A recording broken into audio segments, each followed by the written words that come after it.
Welcome back to Twin Flame Psychic 1111. I'm Karen. Today's pick a card reading is their true feelings for you right now, what are their thoughts and their feelings for you today.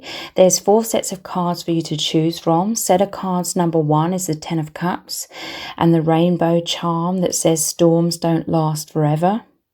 Set of cards number 2 is the 2 of Cups and the heart-shaped tea-light candle.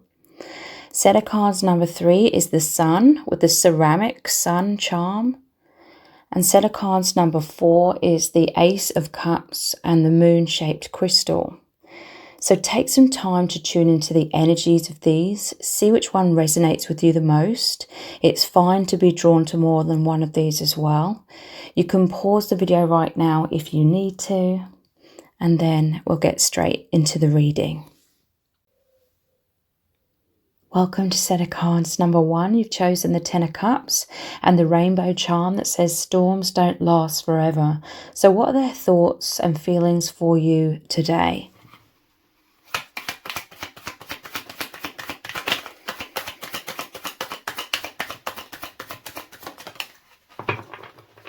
Wow, we're starting off with a 6 of Cups energy. This is a soulmate or twin flame reunion. This, I just immediately saw lightning, okay? Lightning when you met, or the way that the universe brought you both together. It was totally unexpected. You came into their life and it's like you struck them with this lightning. Lightning also represents like the tower. It's like you and your essence, your soul, the soul familiarity.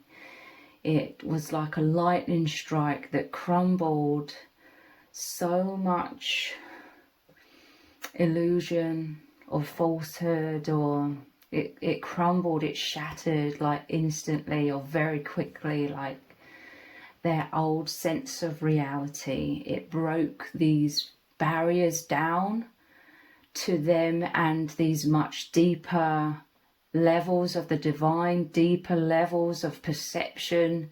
This lightning bolt, you have anchored them into a much deeper part of themselves. I feel like this is the inner child, the soul, that which was buried beneath the pressure in this world to be performative. Aspects of themselves that had seemed long forgotten under a lot of responsibilities,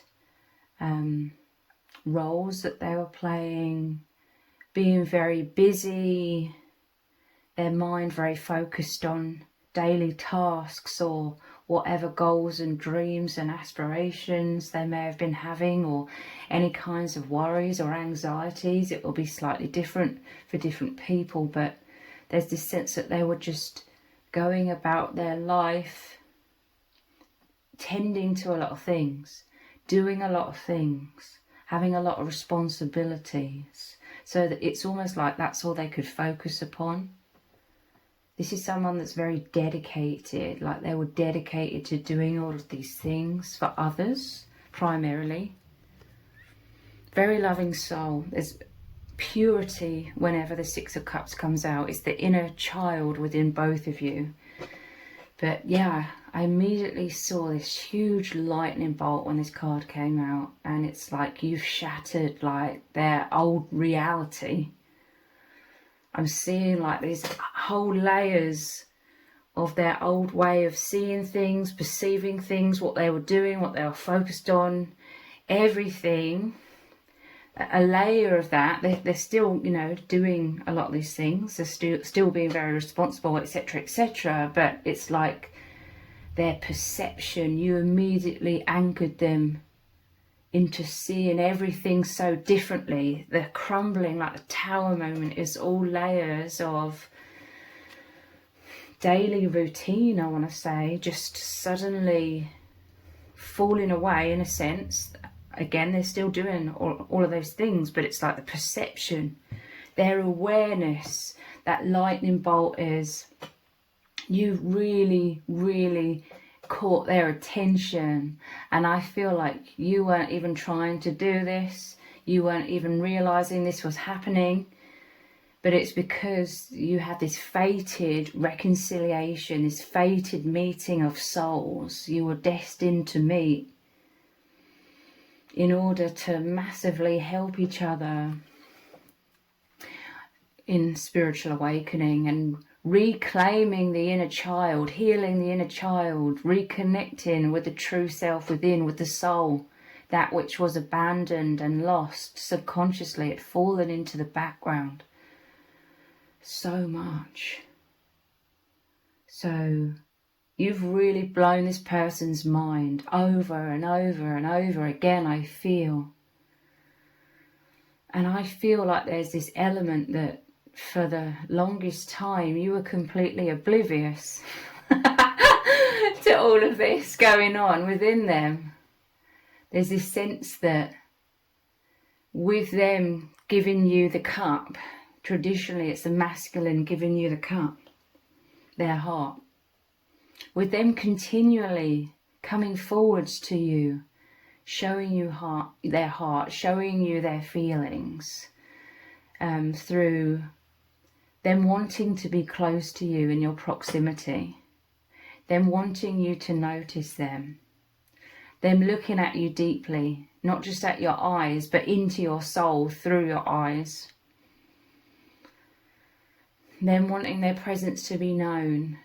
Basically, like I said, them wanting you to be really aware, them wanting you to really know that you've had this effect on them and that they're right there with you, that they're on the same page with you.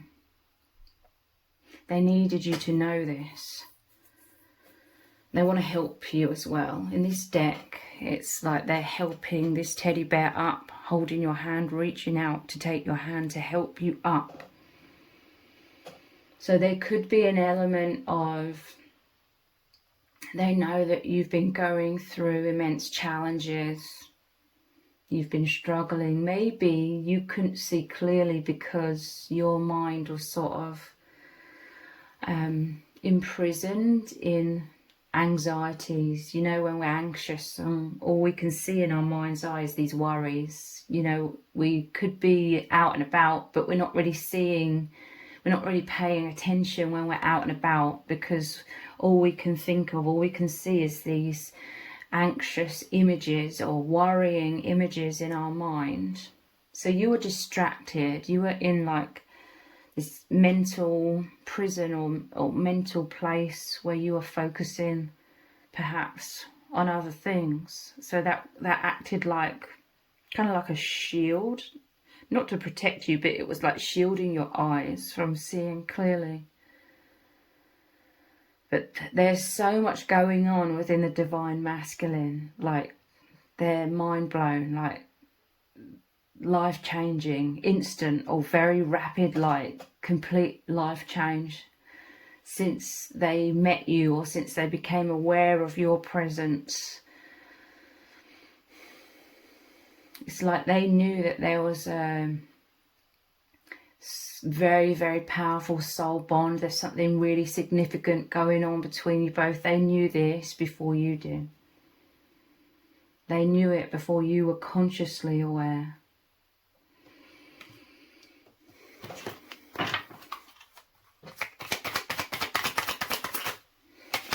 This is them falling in love, opening their heart. You've opened them up to their vulnerability.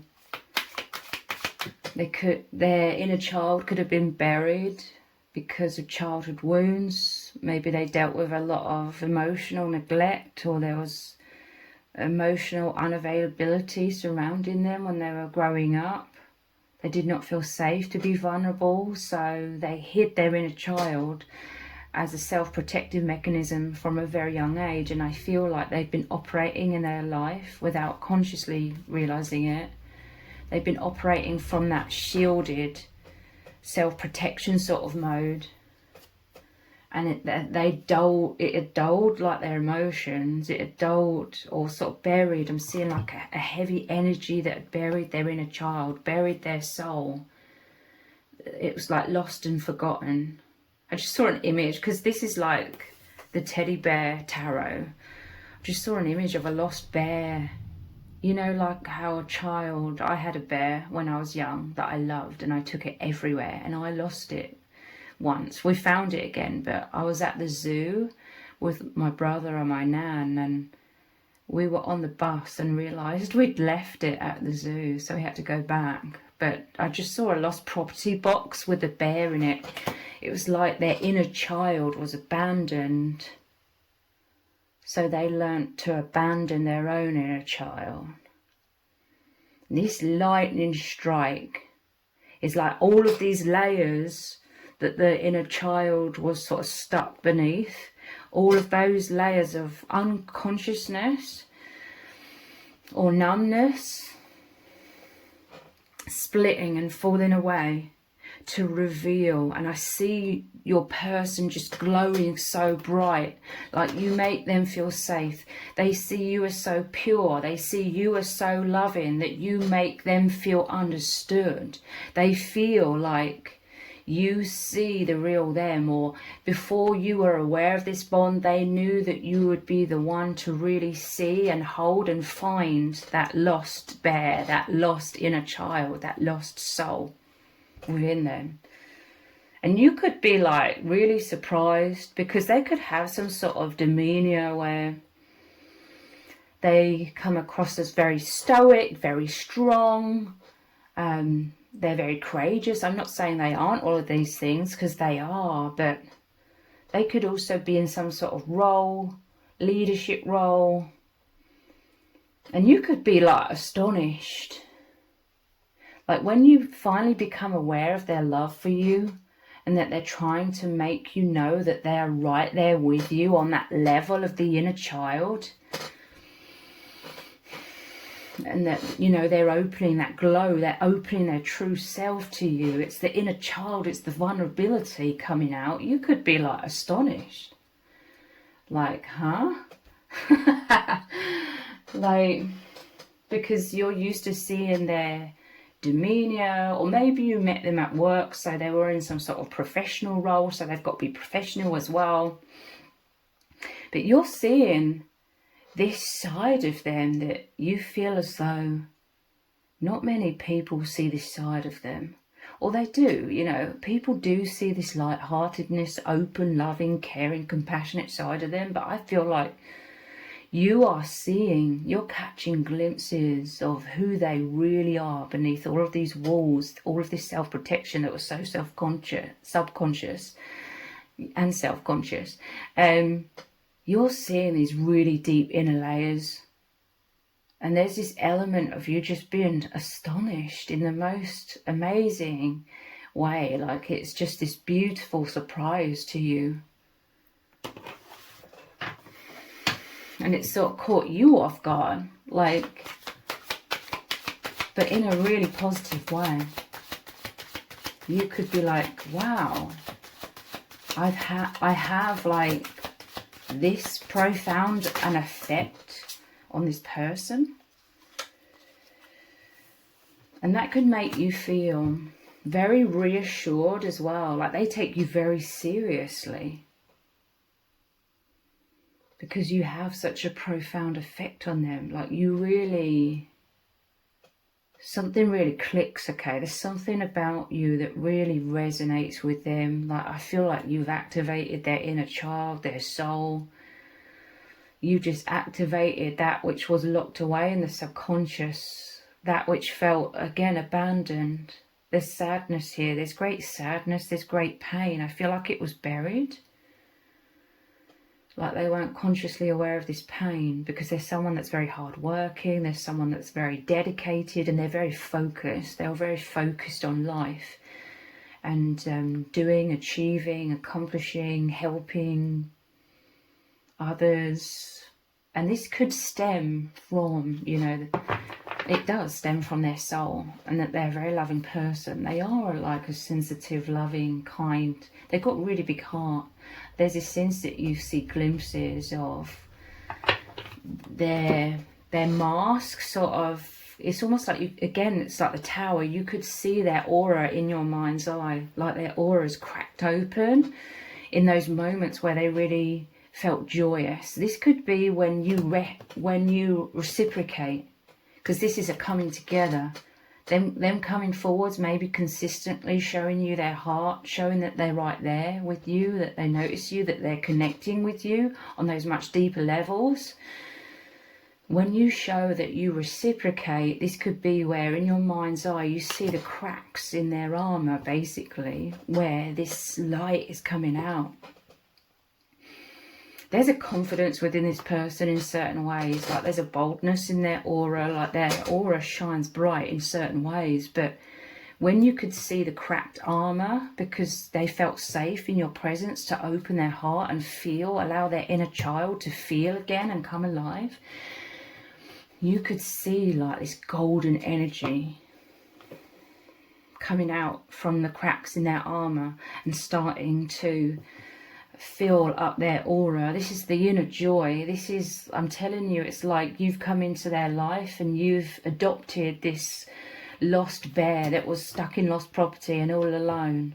Or, you know, I'm now seeing like a dog or a cat that has been given into a shelter because their owner died or their owner couldn't look after them, and they've been in that shelter wanting someone to adopt them for so long. But this was going on so subconsciously within this person that they felt abandoned and alone. I feel like they've been very performative. They may have some sort of relationships with others where there was a lot of numbness. Maybe it was safe to feel numb and operating more from like the roles of what they should be, sort of thing, and then wanting to be like a provider in certain ways. Three of Pentacles and the Hierophant. Wow, these are both extremely spiritual cards. Traditionally, Three of Pentacles is them working together to build a cathedral. And here we have the spiritual leader that goes very well with this cathedral sort of energy, spiritual energy. So building a cathedral is normally someone holding the architectural plans of how to build the cathedral as well. And the architectural plans to me is like a soul contract, a soul agreement that you would come together to build something so incredibly special. It could include a community, because, you know, a church represents a congregation of spiritual people with a spiritual leader. This person, they could be in a leadership role. You're definitely a spiritual leader. And there could be this emphasis on community. Like, this is about a powerful soul purpose, so that you'd both come out from feeling lost and alone to being finding yourselves. You create this aura together, this safe sanctuary together, where you really go inwards. You really activate the inner world, the inner child, that which was lost and forgotten or misunderstood, you know, because we don't know who we are until we awaken. In this love, in you loving the real them, this is how they feel. They feel like you're so loving, you're so nurturing, you love who they really are, that inner child. This was that glowing that you could see within them, that childlike quality coming out, that excitement, that expansion, this life-changing, you know, this is how much you affect them, that lightning strike that's changed everything.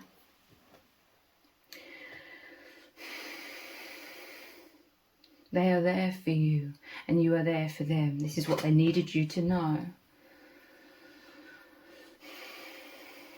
But there's a powerful soul purpose, and it's collaborating, working together also, not just to heal yourselves. That is so profound, but it's like as you are healing yourselves, as you are becoming so aligned with your souls, who you really are, loving yourselves, knowing that the divine is present, the divine is making this reconciliation happen, the divine has brought you together. You know that you're so loved by the divine. You are never lost and forgotten by the divine. This is how powerful it is, and through you healing, you and your person are healing so immensely. You're just glowing and you're becoming more confident at the core of your being. You could have both been very confident in certain ways about who you are. Deep down you know who you are. This person knows who they really are. but there was layers and layers of self-doubt. Could have been, again, very subconscious. I keep saying self-conscious, so that's relevant. But as you're shining bright, you're more confident at the core, like you're anchoring into your core, the inner child, the wounds, the healing. You're confident at a deep core level. I see your aura, and this person's aura shining bright. And this is allowing you both to emanate and spread this light into communities. This is like planting seeds in others' subconscious. This is like planting light codes that are absorbed. It's nutrients. It's like divine nutrients that are absorbed by others and make a profound effect on others. It could be very subconscious. It's planting light codes into people's subconscious, but in time it's like those light codes activate more and more and come more and more alive. You are the biggest cheerleaders of others. Like, your purpose is to help others have confidence within themselves. Putting the puzzle pieces together here, I feel this could be a group of souls, soul tribe, like you're all from the same puzzle. What I often say is, every soul in this world, every soul in the universe is like a drop in an ocean. We all make up the ocean. All the individual drops of the ocean make up the collective, like souls, the collective consciousness, oneness. I often say that twin flames and soulmates are like you and another drop that are right next to each other, and you're merged into one. But I feel like there's a group of souls. This is a community of souls, like a soul family. So this whole energy could resonate with more than one person. It's like the individual drops of the soul family coming back into a single unit, like the individual puzzle pieces coming together. Like the soul agreement was that you would meet to make a lot of sense about a lot of things. Putting the puzzle pieces together is going inwards. You know, you have to focus on a puzzle. You have to search for the right pieces. You have to search for the right alignment. So you meeting each other, it has blown open limitations of perception. Your perception has opened the veil between the illusions and the infinite, the illusions and the truth about who you really are, the memories that you're an infinite soul, the memories of the soul family, the light codes that are activating. You're going inwards and really finding these aspects within you, and it's like finding the right puzzle pieces to make the whole picture, the bigger picture. You see in the bigger picture about a lot of things. There's a lot of healing to do with the inner child. You could be helping each other see the bigger picture of why you felt abandoned and how that's affected your lives, and how it's created a false kind of performative self to feel safer in this world, but how in turn that has like numbed out the truth and made the inner self, the inner child, feel abandoned somewhat. So this is the core of your beings really coming back to life, the Holy Trinity here. Yeah, the lightning bolt is the divine calling you both back into so much higher levels of consciousness. It's bringing you back home. This is you reconnecting with source. The puzzle pieces, you know, we incarnate into individual souls, but the truth we are one. So you're coming together. The bigger picture here is ascension. You returning to the soul family unit. You returning to the divine. You returning to source. This is the call back home. The divine orchestrated your meeting to be like the messenger to get you both to focus on the divine, focus on discovering your higher selves, your own intuition, your own inner guidance, which was sort of on the back burner. It was running more in the subconscious, but now you're both much more consciously aware. because it's the right time now. You're both ready to love yourselves more than ever before. This is you going back to that lost property box and reclaiming your inner child. With the help of each other, you are reflections of each other. You have a lot of empathy. You have a lot of understanding about the struggles, the difficulties of feeling abandoned as a child, basically, I feel, is what it comes down to, like emotional unavailability surrounding you. So you were sort of born into this world and thrown into the deep end, and it was sink or swim. This is a group of very independent souls. You're very strong, you're very resilient, because you felt very alone and you got used to feeling like that. So it could be hard for you to feel like you can really deeply, intimately connect with people in your lives. But with each other, it's like the deep inner core beyond the masks and walls and the defenses.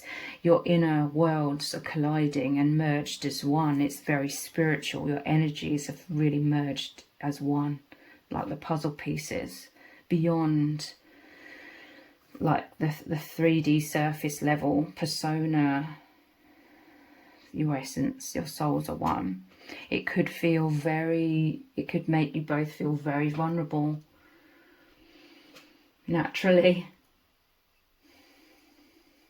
because there is this sense that you long, and this person longs for the deepest oneness, true connection, to be truly loved. But there's also like a fear that was developed about getting close, because that's when you felt rejection, that's when you felt abandoned, when you were most vulnerable as a child, when you were naturally open and vulnerable. You felt abandoned, you felt hurt, you felt unlovable, you felt forgotten, you felt overlooked, you felt pain. So you developed walls to try and protect yourselves.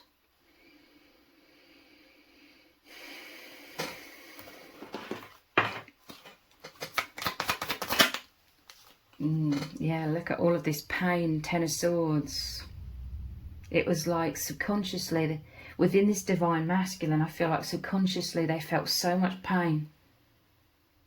And the pain, I feel, was from those whom technically were supposed to love and nurture this person the most. But that's where, it's like their caregivers, I feel like, is where they felt the most pain. Like initially, betrayal energy. And it's very immense. So much so that I feel like this was like an ending in terms of they left. They subconsciously had to sort of distract themselves or numb themselves, and this was like them abandoning subconsciously their own self, their inner child, their soul. I use those words interchangeably, the soul, the purity of the soul.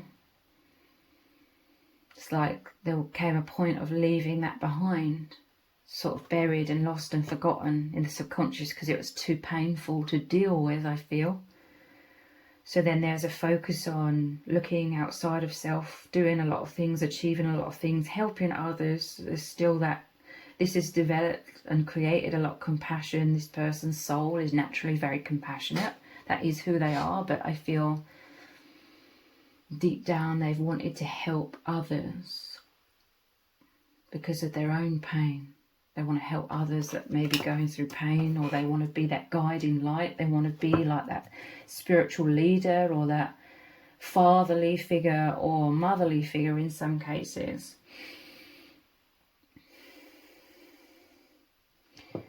You've met each other in order to go back to this.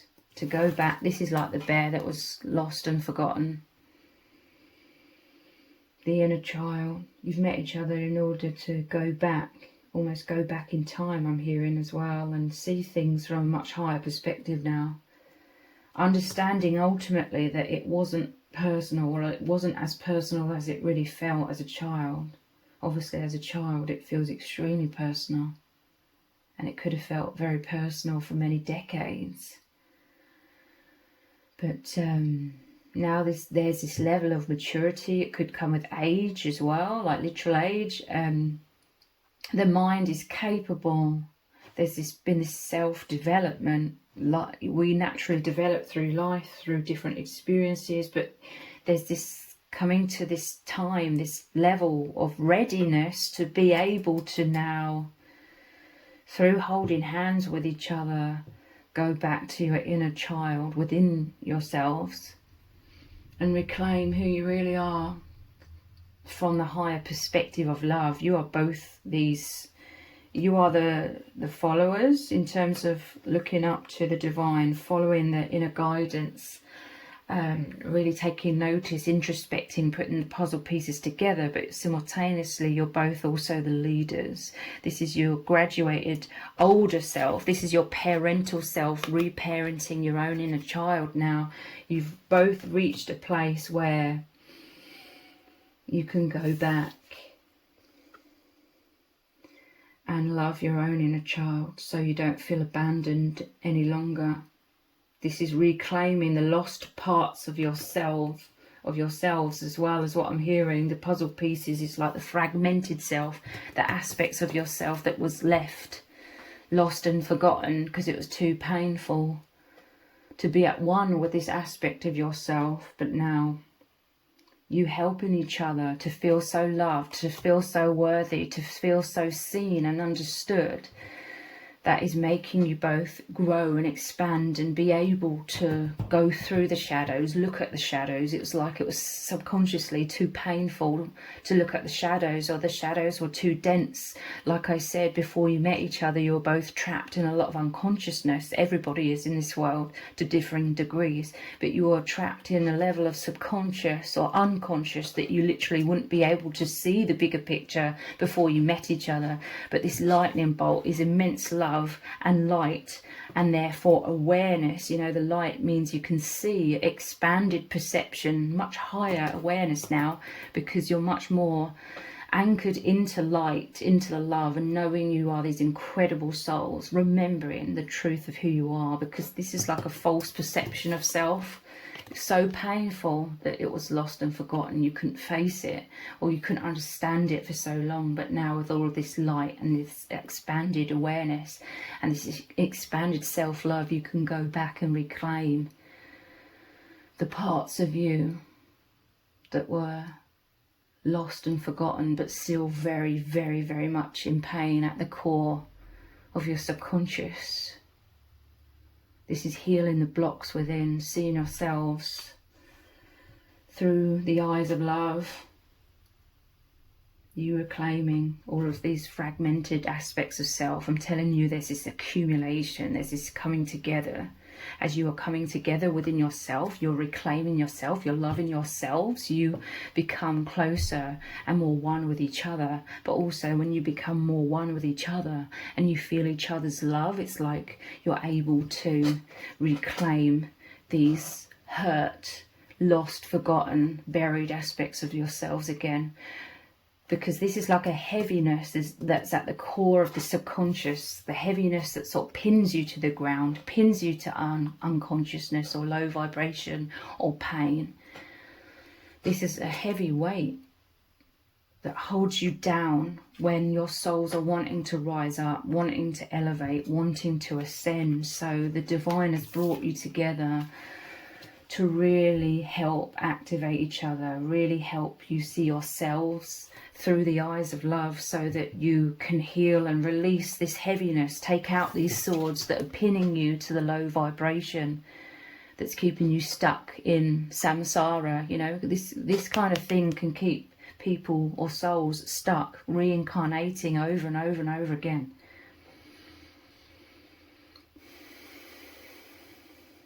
But the power of your love, because your soul family, the love is so immense between you both. It is healing. It is alchemizing this heaviness, this heavy, dense energy that keeps you stuck in unconsciousness. It's a distorted version of the truth. It's, you know, is an illusion. The power of this love is what has been needed to really alchemize this dense energy into high vibration.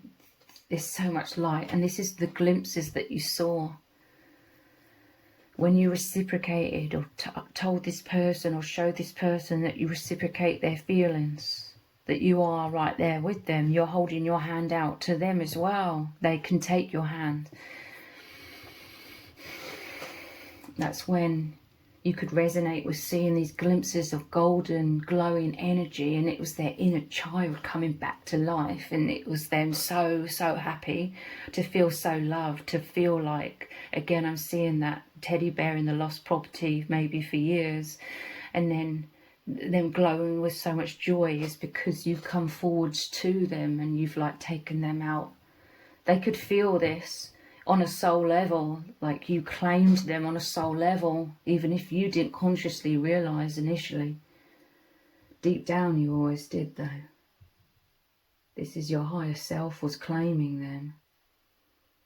And I mean that in terms of you were holding out your hand to them to take them to the light.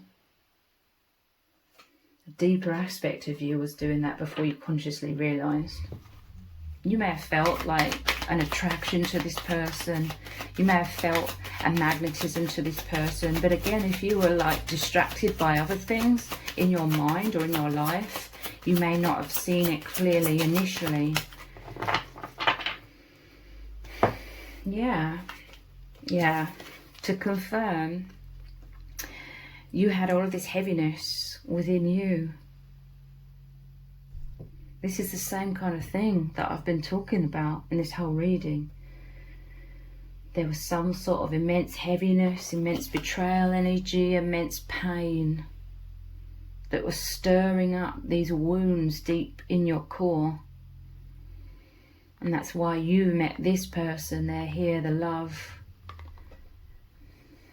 holding out their hand to you, so to speak, saying, come with me into the light. This is someone who truly loves you. Together you are releasing the defenses. You know, this is a storm raging through. This could be stormy emotions based upon poor self-image or painful memories or painful beliefs about yourself. That is the storm. And this card is all about trying to stand strong amidst a storm. This is how strong you are. This is how strong your person is. You're both very courageous. You both may have that outward appearance of being this strength and stoic and super independent, because that is who you are. You've cultivated that. You are that. This is a stability amidst a storm that's trying to stand strong. Normally shows a bandage around the person's head. So it's like that mental energy of pain and suffering and wounds, creating this strength. You're very courageous. You're both very resilient. You have become that.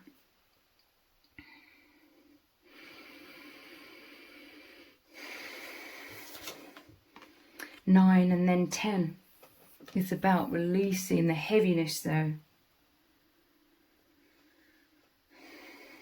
A lot of this resilience was because of trying to stay strong and grounded and stable and secure amidst a storm, which again is that raging pain within, or self-doubt within the mind about yourselves. Spirit wants you both to be free of this heaviness, the heavy burden you're both carrying around on your back your whole lives. You're sweating here. Home life.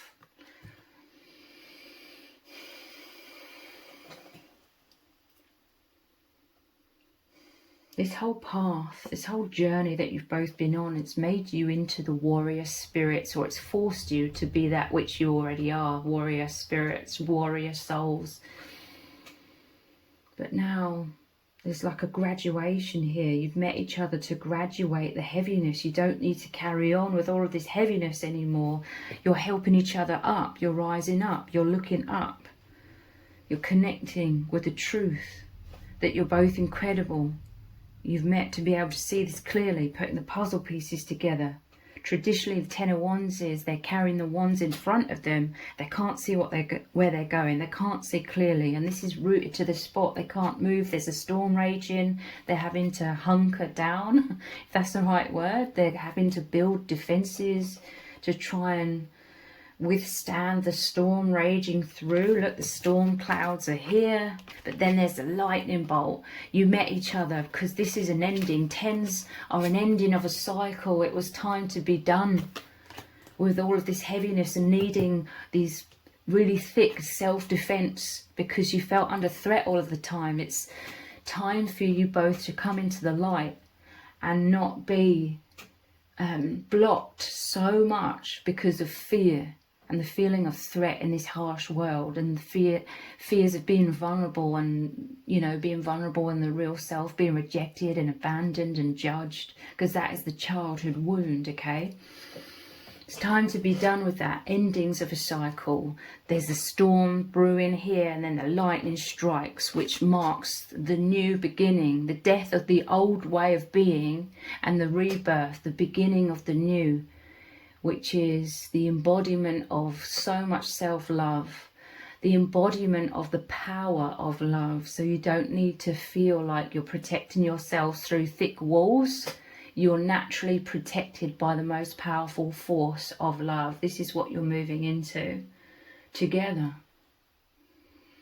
This is so profound, okay? I knew like really profound messages were going to come through today. So to say that they love you is an absolute understatement. They absolutely love you. Like, this is setting them free.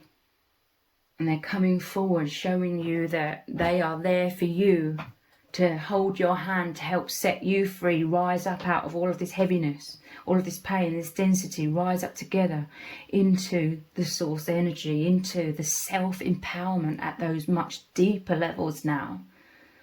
The levels of the core, the levels of the soul, your soul's coming to life. That's what you saw the glimpses of within this person, that golden energy shining within them, that joy, that absolute joy emanating out of the core of their being, that inner child within them. So if you've appreciated this reading, please consider buying me a hot chocolate by leaving a super thanks comment below. All donations are humbly appreciated. Thank you to everyone who's already donated and sent a super thanks in the comments. It really does mean a lot to me. If this reading has resonated with you, please let me know in the comments. Give it a thumbs up, share it, subscribe. That all really helps me out with the algorithm. Thank you so much for joining me here. Take care. Bye. Welcome to set of cards number 2. You've chosen the 2 of Cups and the red heart tea light candle. So what are their thoughts and feelings for you today?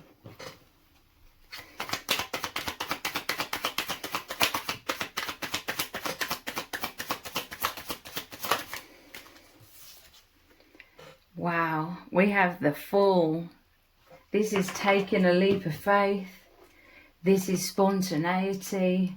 This is the inner child breaking through. This is rising up. Traditionally, the Fool is leaping off the edge of a cliff. A lot of people would call him the Fool, but it's all about faith. They will be captured or caught by the divine, They'll rise up, they'll fly. They won't fall, they'll fly. This is how this person feels when it comes to you. This is the 0 card. This is a whole new beginning of joy, of faith. You have been this amazing bridge and continue to be this amazing bridge for them to the divine, to God, to believing in a higher power, knowing in a higher power. There's a lot of synchronicities. There's a lot of things that have happened. They just know at the core of their being that this was a fated meeting of souls, that this is so profound. And this is them having released already, in a very short period of time, a lot of baggage, a lot of weight that was on their shoulders. They just have this tiny little satchel over their shoulder now. This is a lightness. Look, they're looking at the bird that's landed on their hand. This is them seeing life through new eyes. I'm telling you, they've met you, and it's just massively expanded their awareness of what is possible. like your bond and all the synchronicities and all the inner knowing, the immense love, the immense oneness, the immense magnetism, the telepathy, everything, and how they feel enveloped by the divine's guidance and protection and love. It's just opened their mind, their heart, their soul, their energy centers are flooded with so much energy and joy and love, and this fresh energy is really, really integrating into them so profoundly that they're absolutely joyous. They're vibrating with this very, very high vibration. This is a liberation, this is a freedom, this is a returning to feeling so energized. I'm hearing from Spirit that you are their answered prayer. They may not have even known that they were making a prayer. They may not have even known that they needed this, but there was maybe some sort of fear of the end of a road. There's a path here. Coming to the end of the road, it could be coming to the edge of that cliff. You know, they may have felt like their life was winding down, or they had some anxieties about doors closing, profound fears to do with that. But they've met you at the right time. They've met you at the perfect time, under very unusual circumstances perhaps, that's led to a lot of depth between you. And instead of them coming to the end of the road in some sort of way, you know, some sort of immense life-changing time, they've discovered there's this door at the end of the path, and they're so surprised, like they're so mind blown that what's behind that door when they open it. And that represents your meeting. What's behind that door that they've moved through now with you in this bond is the infinite, is the divine, is not just a brand new beginning, but an absolutely immense, profound new beginning. They feel like they found the pot of gold at the end of the rainbow. That which seemed elusive and just like a dream. You know, you've come into their life and they know now without a shadow of a doubt that what seemed impossible, what seemed like a fairy tale, what seemed unrealistic is very real. You know, a higher power, God, the divine, that they're an infinite being, that there's no such thing as death. Understanding what true love is, they feel like their heart, their soul, who they really are, is finally seen. They feel like you deeply see them, but they're receiving this immense recognition from the divine. They're understanding that the divine has always been walking beside them. It's like the loyal dog here. They have spirit guides, you know. They could be believing in a whole load of spiritual things that they never thought was possible, maybe never even really thought about because it just seemed impossible perhaps. Maybe they did have some sort of beliefs in a higher power, but this, to say that all of this is amplified in their awareness is a huge understatement. Like, this is heaven. This was a doorway to heaven, the heavenly realms. This is the doorway to the divine, the infinite, to love, infinite love that they experience through you and the bond. But primarily it's the divine everywhere and in everything and within them and within your bond. It's so profound. They're giddy with joy. They're seeing everything through these incredible eyes now. Life, reality seems so different. What is possible is so different. They're understanding so much more is possible. Anything's possible, it feels. Okay? Wow.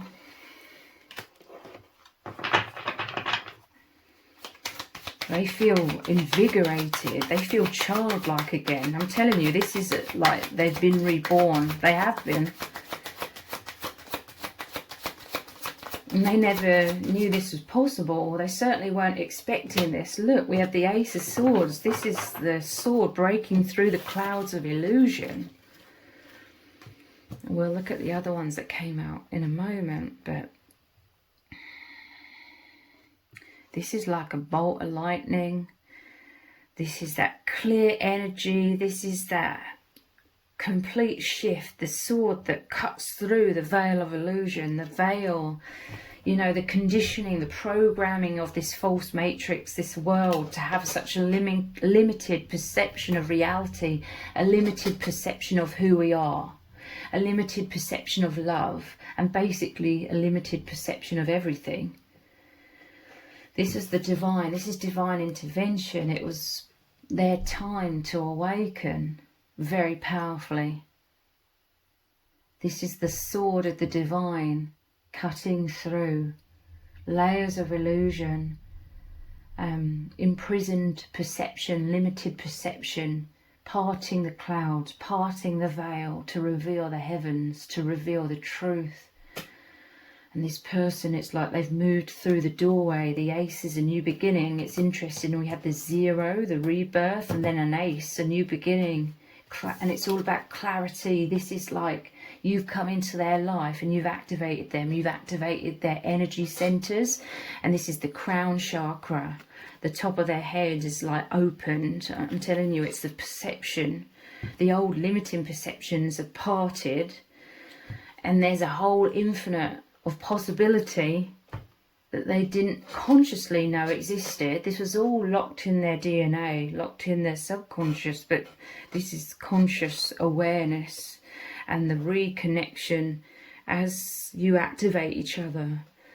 The energy centers flow, and it's like the crown chakra. You've blown their mind over and over and over. This whole experience continues to blow their mind.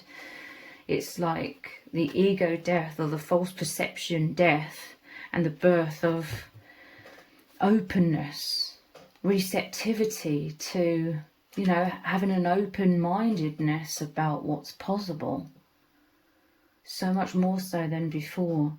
And it's reconnected them with their higher self, the higher dimensions, the heavenly realms. They are knowing. They are remembering that they are this king energy or this queen energy. The sovereign being, the sovereign soul, the powerful soul, the soul that is all love and all lovable. This is a powerful positive self-image. This is why they're giddy with excitement. You've helped them. When you meet each other, it's like you've helped each other. You've helped them, like, just see themselves from a much, much higher perspective. Seeing life, reality, why things have happened, why there's been certain struggles in life, why there's been confusion, why there's been pain. This connection is answering a lot of whys. The question why. And this is all anchoring into them. It's so healing. This is why they're so drawn to you. To say that they're drawn to you, again, is a massive understatement. They're not just powerfully drawn to you, they feel at one with you. They are at one with you. Because in truth, all things are one, but you're from the same soul family. So your souls are very well acquainted with each other. It just said 1111.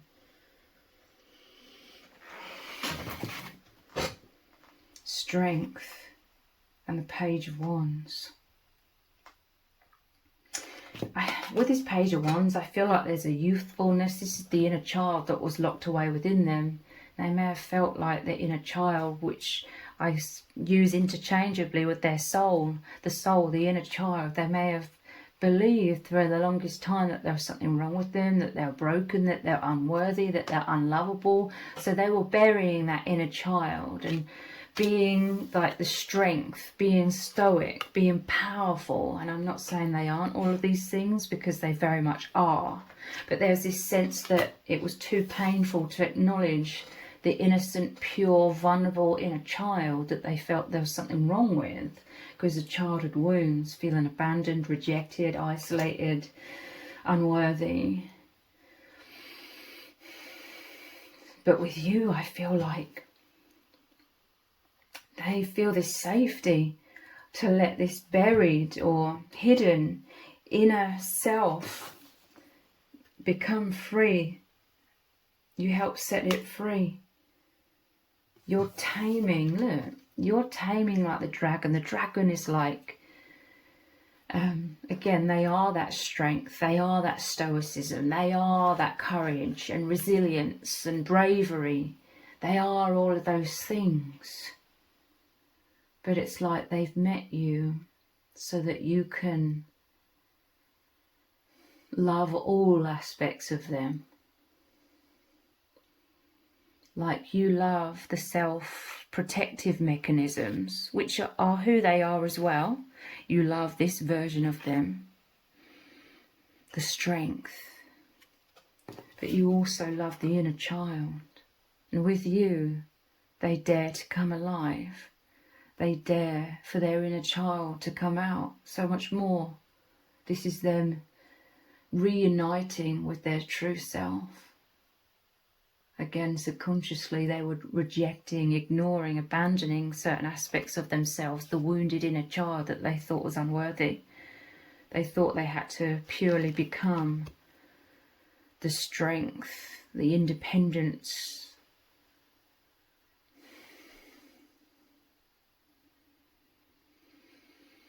the hard layer on top, the self-protective layer. This is the softness within, the vulnerability within. You are a very powerful soul, like very powerful. You are extremely nurturing on very deep, profound spiritual levels. You are an empath.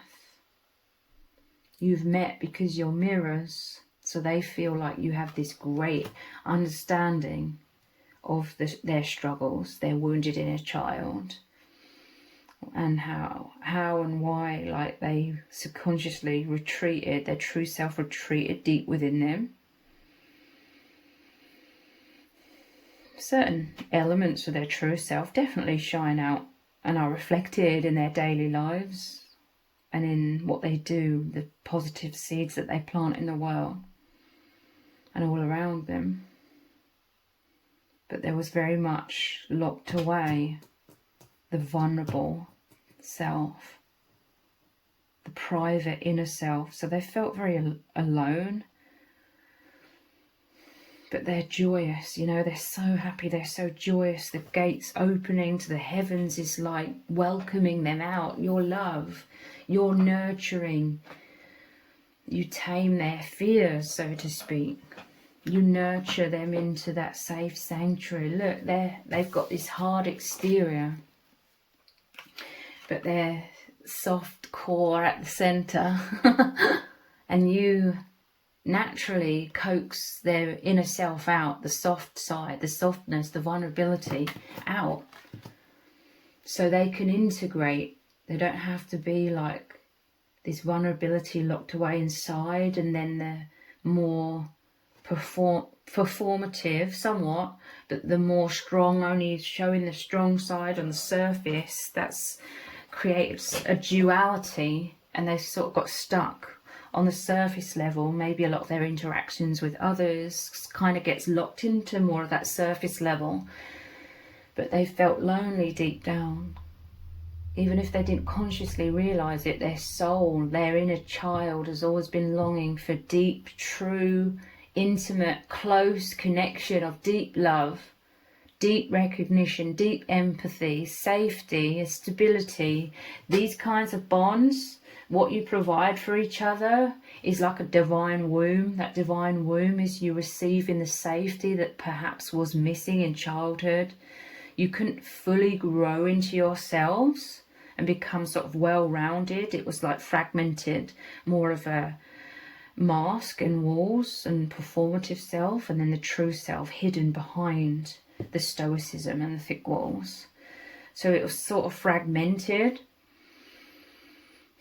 But you coming together, it creates that divine womb where you can grow into the fullness of your being. You can become like this wholeness, this well-rounded, you know, so to speak, balanced, integrating like more of the vulnerable self into your real day-to-day like living, daily life.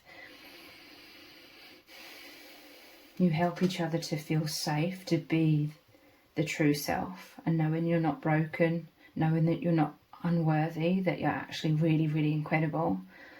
You are giving each other the confidence, planting the seeds that are growing within you both of so much self-esteem, so that you don't feel subconsciously like the scared inner child hiding away. You can be free. Your true self can come out more and live, not be locked away, and only you experience in your inner self, in your own private time, or in your own mental world. Yeah, you both very much have a tendency for that, and you love like the inner world. You could love like the privacy of that. I'm seeing like an image of you both in your own individual lives. You could be surrounded by lots of people at times, or just people in general, maybe, most likely even family. It is family. Why am I saying most likely? It is. But there's like this private you, the real you, sort of privately within, and nobody could really reach you. And it was an immense struggle for you to be able to reach out and sort of bridge the gap. It became so ingrained within you both from such a young age, it became like just a tendency to always hold the real you back without even realizing it most of the time. Certainly not knowing how to not do that.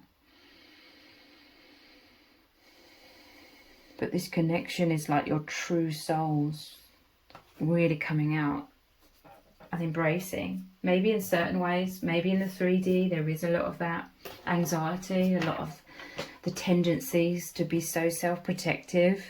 It's hard to move through those walls or know how to do that, to be vulnerable.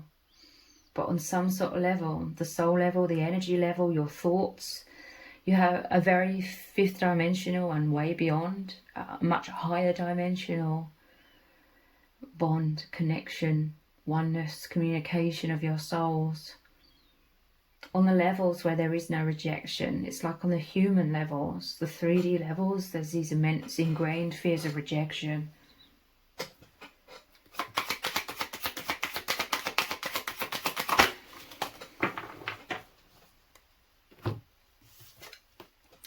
The Magician. I love this, how the bear's holding the rose. Again, it's like this excitement, it's the self-esteem. The rose to me is like them holding this beauty of their own soul so close to them. They're holding it, they're looking at it, they're smelling the beautiful aroma of the rose. There's a graduation because the rose has thorns, okay? So there's this graduation moving through the thorns, the pain. The thorns could be the self-protective mechanisms, but your souls, they're just one, okay? The infinity symbol here is here twice. The oneness of your souls, it just naturally breaks through the defensive barriers. I'm telling you, it's the energies are one. I'm seeing two souls becoming one. The Magician is oneness, it's alchemy. It's all about the self-confidence. Look what I can do. Look who I really am. It's like you both felt uncertain of your true selves. So you were more of a performative self. Look what I can do on these levels. But now you're like, look what I can really do from the core of my being. Now that I'm much more confident with who I really am deep down. And not taking things personally. You both experience a lot of pain because we're in a world of unconsciousness. So people are operating from unconsciousness. We all do, to differing degrees. But anyway, I see two souls integrating with the infinity symbol. But it could feel like somewhat of a struggle on a certain level right now, becoming one. How do I put this into words? So the infinity symbol is your bond. That's there. That's an unbreakable bond. It's there. It's happening. It already is. It already was before you even met and became aware of it. You're just one.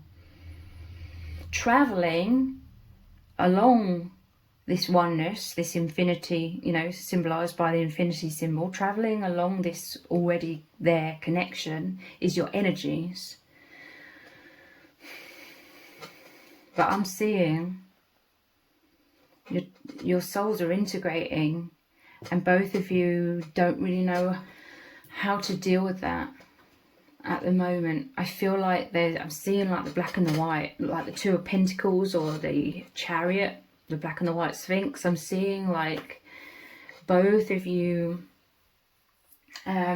flip-flopping between desire, that pull towards the other, and then fear or frustration, and then trying to pull back.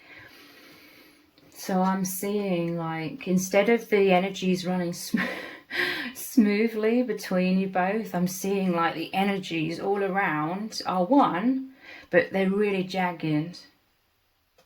And it's like feeling all over the place at times, like it could be doing your head in, that sort of energy at times.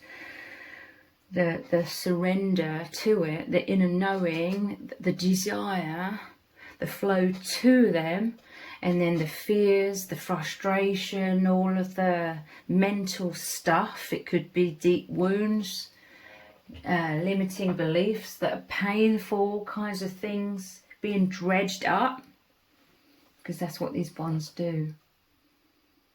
So you could resonate with one day feeling back, the next day feeling forth, this back and forth energy, this yes, and then this no.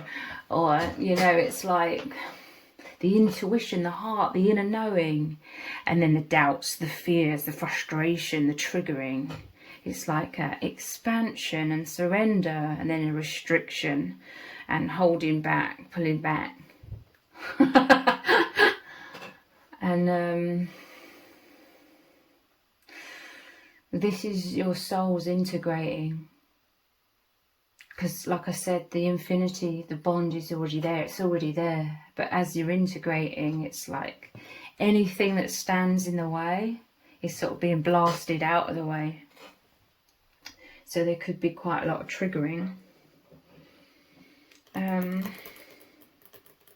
Let's look at some other cards. Just looking at which ones. This one. Set cards number 1. I could only do the tarot cards because so many messages came through. I've got all these other cards laid out in preparation. Wow, false self. Self-protection. The mind conditioning of this social or false matrix. The mind identity. You know, for the longest time in this world, we're conditioned so subconsciously and insidiously to believe that we are the mind, we are the thoughts, we are the perceptions of the mind. But we're not. We're the soul. Beneath or within all of that. Below all of that. Behind all of that. Childhood wounds, fears of rejection, conforming. That's what the mask is, but feeling lonely inside. And I see this as the mask cracking, the mask lowering. But there's a message here that you have to understand that there actually is a mask to begin with. And that awareness has definitely come to the forefront of you and your person's minds. that there's such a thing as the false self, and therefore what is the true self, what is true self and what's false self. There's a lot of this introspection going on, a lot of awareness, a lot of clarity, understanding. It's like when we understand certain blocks, it's so much easier to start working on how to overcome them, which takes time. You know, this mask and fears and everything wasn't developed overnight. It's insidiously ingrained within us. It becomes a program running on autopilot. But you're the souls that can break the conditioning, that can stop the tape. I'm seeing like a cassette tape going round and round and round. You can press stop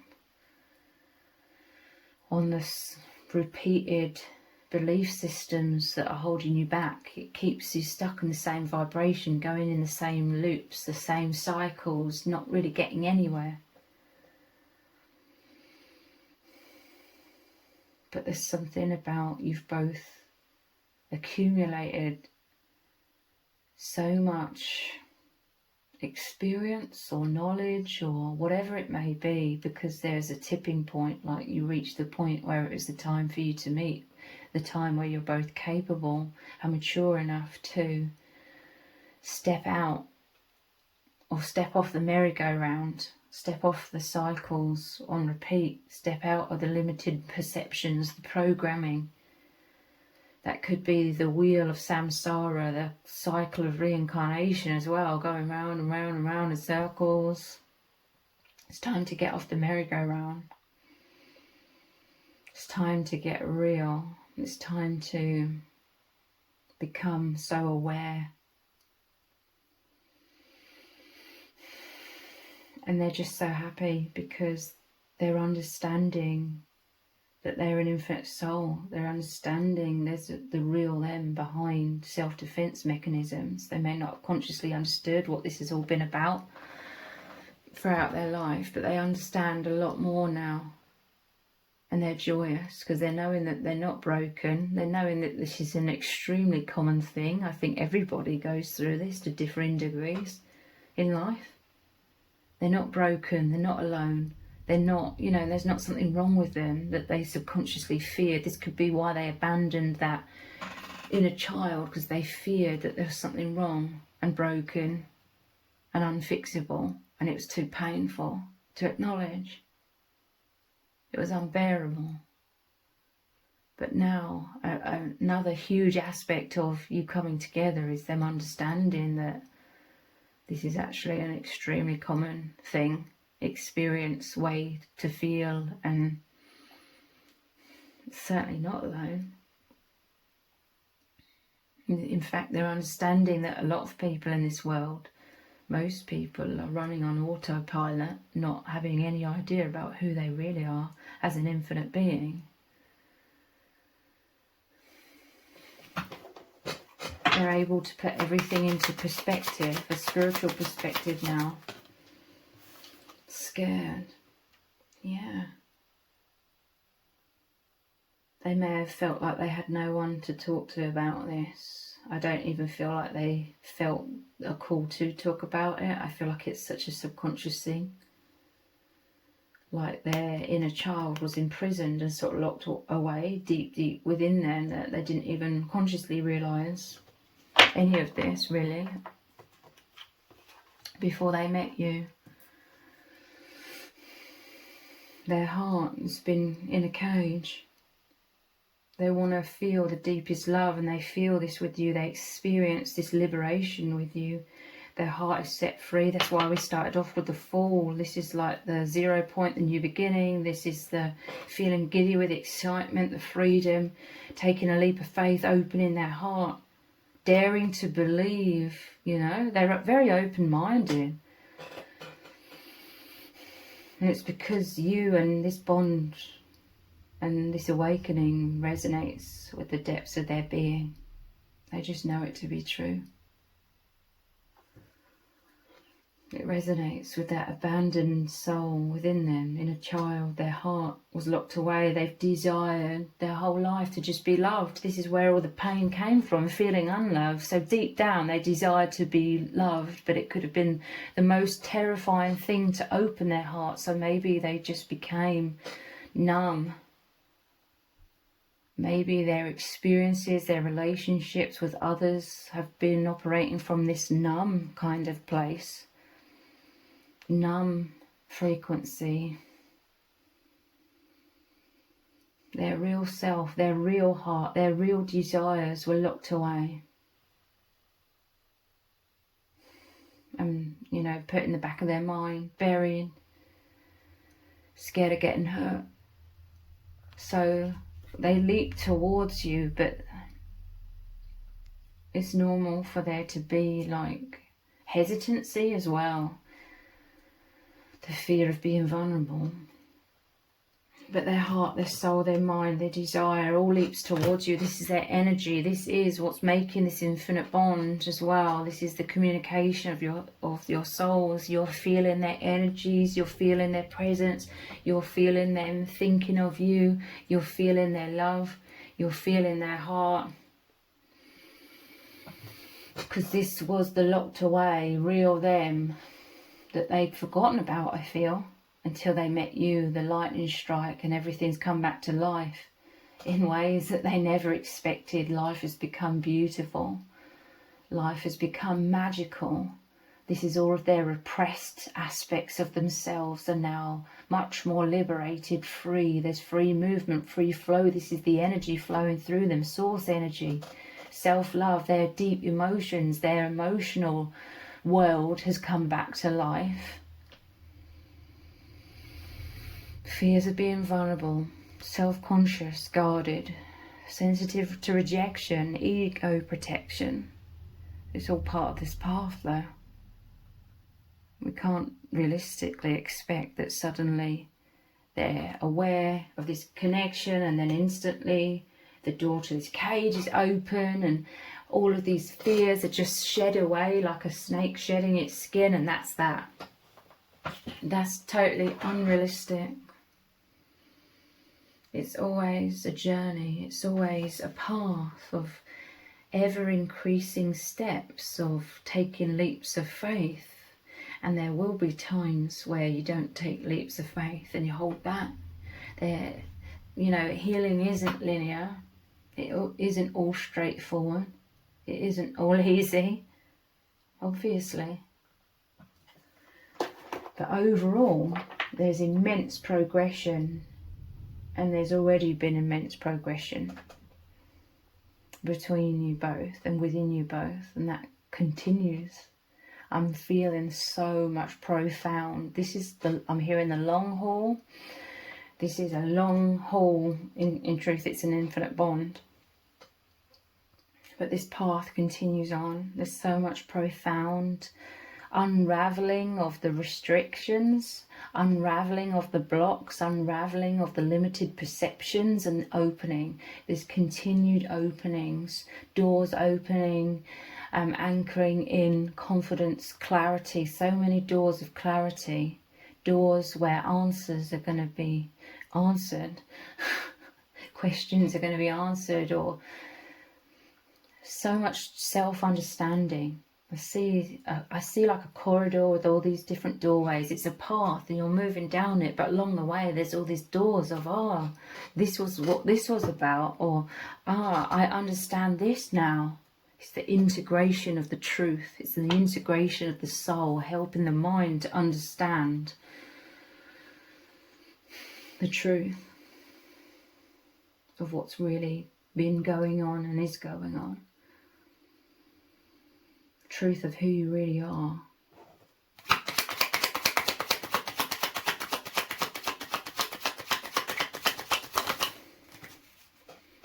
Heart intuition, sinking back into the heart. Yeah, you needed a powerful love. I just saw like a defibrillator. You needed like a powerful soul love to bring that repressed heart back to life. with, again, like a lightning strike, an adrenaline rush. I'm seeing like a huge bolt of lightning striking you right in the center of your heart, bringing your heart back to life, and now it's beating. Every beat is like this emotion, these deeper feelings, these deeper sensations, these deeper truths. Every beat is like your heart opening more, the gateway into the remembrance of the true infinite self, sinking back into the heart. Yeah, you're coming more out of like operating from the mind identity, it said here, becoming less identified and thinking you're the mind and the thoughts, thinking that's just your consciousness, that's who you are. And you are anchoring into the heart, the gateway to the soul. The heart is like the language of the soul. It's the intuition, the knowing of the soul. So you're now switching over. This is a new timeline. The old timeline is the mind identity that's hijacked in this world. The mind is very repressed in terms of perception of reality, purposely done to keep us disempowered and asleep and confused, so we can't empower ourselves and ascend and get out of this place, so to speak. So you needed the most powerful love to really throw you. The leap of faith of the fool is diving into the new timeline. You know, you needed the most powerful soul love, the truth, to throw you off of the old way of doing things, the mind identity, and diving into the new timeline, the true timeline of the heart and soul. Portal to the higher self, knowing feelings. Yeah, this is becoming the guide.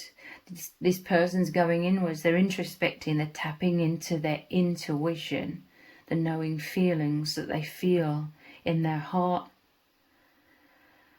guidance. Yeah, it's guiding them along the path. Peaceful knowing, again, the intuition, what feels right. This is what this leap of faith is as well. What feels right, not necessarily what's logical. And it's like having knowing feelings, even if you don't know how things are going to unfold, if you can't logically see things or the path, you just have this inner knowing. This has become very powerful within this person. So if you've appreciated this reading, please consider buying me a hot chocolate by leaving a super thanks comment below. All donations are humbly appreciated. Thank you to everyone who's already donated and sent a super thanks in the comments. It really does mean a lot to me.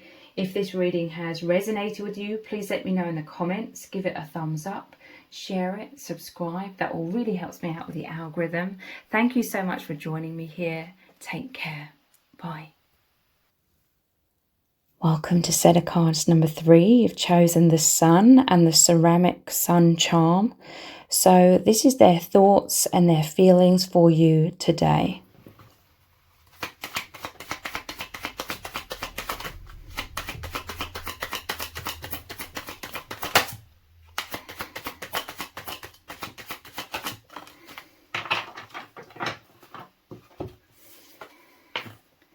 Wow, we have the Lovers. Definitely a fated love. Look, there's Cupid here shooting the arrow. Your heart called out to this person. The Divine Feminine, you have the heart on your t-shirt here, the heart on your chest, and I feel like it was calling out to this person.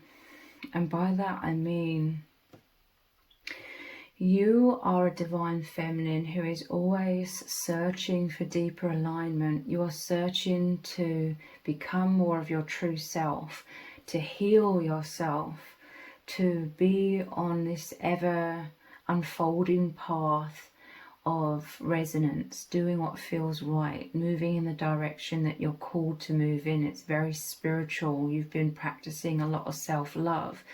You've been clearing a lot of wounds. You've been becoming more of who you really are as that infinite soul, shedding layers of the false self or the performative self, the wounded self, shedding so many layers, really, really following your heart, really listening to your heart, tuning in. So this great alignment, this great activation of your heart, because you're using your heart, you're focusing your heart, you're coming from the heart, you're following your heart, you're very anchored into your heart. So this whole time it's been emanating out frequencies, sending out frequencies into the universe. And that's called out to the divine. And this reunion energy here, this meeting of your divine counterpart, is because your heart's been sending out who you are. So the match is coming in. The frequency match is coming in. Your mirror, your divine counterpart coming in here.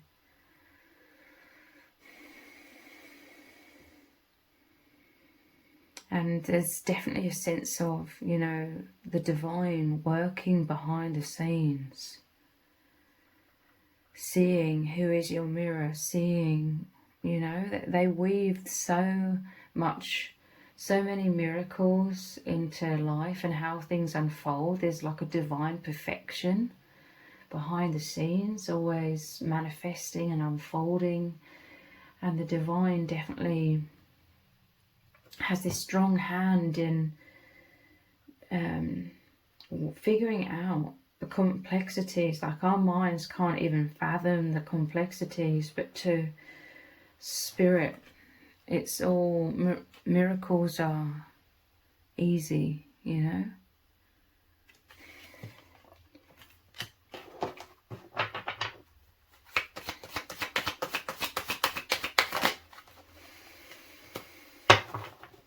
Ten of Swords, it's time. The divine has decided it's the right time. In, response to you and your person, it was just the right time. The perfect time. For whatever reasons, this is what I mean. As humans, we can't fathom the miracles or the things that need to happen, the frequencies that need to align, the timelines that need to align, all of these things. But for whatever reasons, it was the right time for you to meet.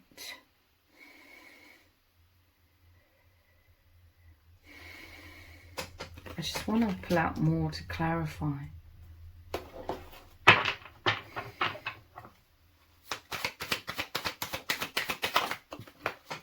It's almost like the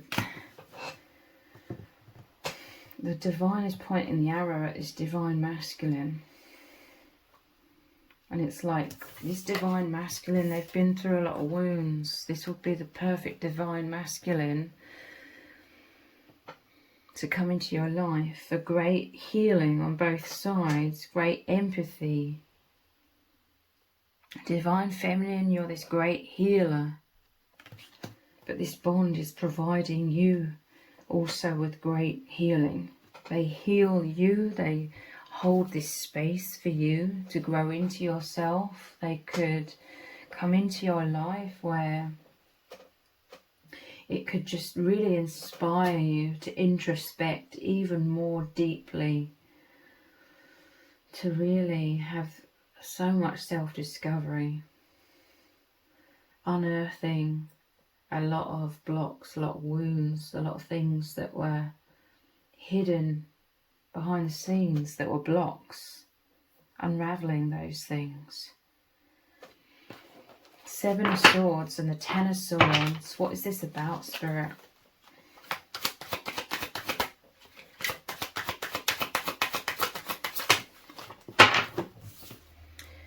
We have the Moon, Death, and Justice. So yeah, this divine masculine is a highly sensitive being, I feel. To me, this is speaking about all of the divine masculine's wounds. I'm just going to say here, okay, that he's been through.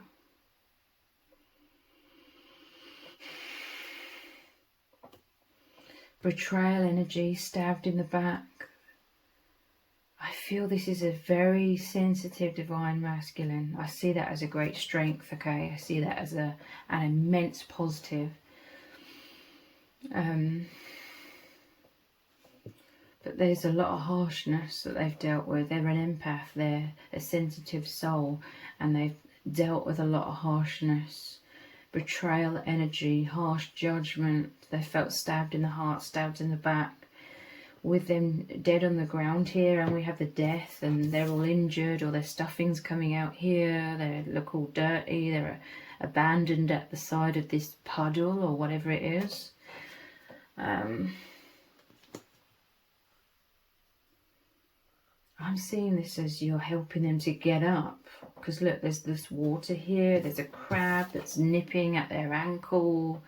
They've been hurt. There's a lot of sharpness of the swords here. They've been very hurt, okay?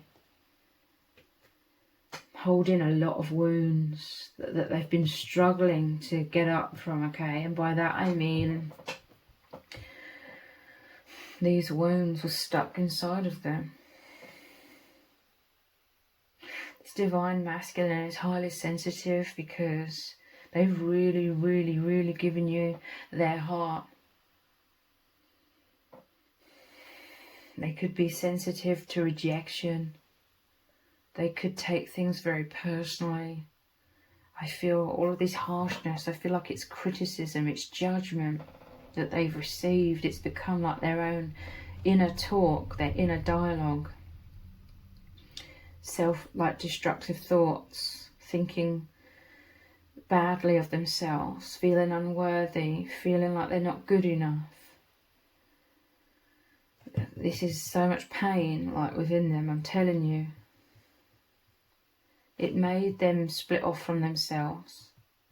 I'm seeing the Seven of Swords is them, like their true self split away from those that were hurting them. This is like they did not feel safe to be their true self. They did not feel safe for their true self to stay present, to be open to being stabbed in the heart, stabbed in the back. They did not feel safe to just continue being open and vulnerable with those around them. This is most likely childhood wounds. And so secretly, their true self retreated into themselves. This is like their inner depths, their inner world that became filled with this darkness. The moon is like fear. Normally shows two towers. It's like the thick walls. They retreated behind thick walls secretly, instinctually, to protect themselves. So this is when they split in two. Their true self retreated and started to hide away and feel all isolated and alone. This was like an ending, the death. It was like an ending of being open and vulnerable and present. I'm going to just say with their caregivers. But instead of their true self remaining open and present with those around them, their true self retreated and was replaced with a false self. Their performative false self mask, thick walls, was replaced, and that was what was dealing with the people around them to protect themselves, to shield themselves. But they felt abandoned and their true self was alone. But nobody really realised that there was a split going on here. It's like they felt hurt too many times. It became very unsafe for them to continue to be open and vulnerable when their real, authentic self, inner child, they were likely literally a child at the time. It became too unsafe emotionally for them to remain as one and just being their true self. Their true self split away, and their performative self was the one left to deal with these people.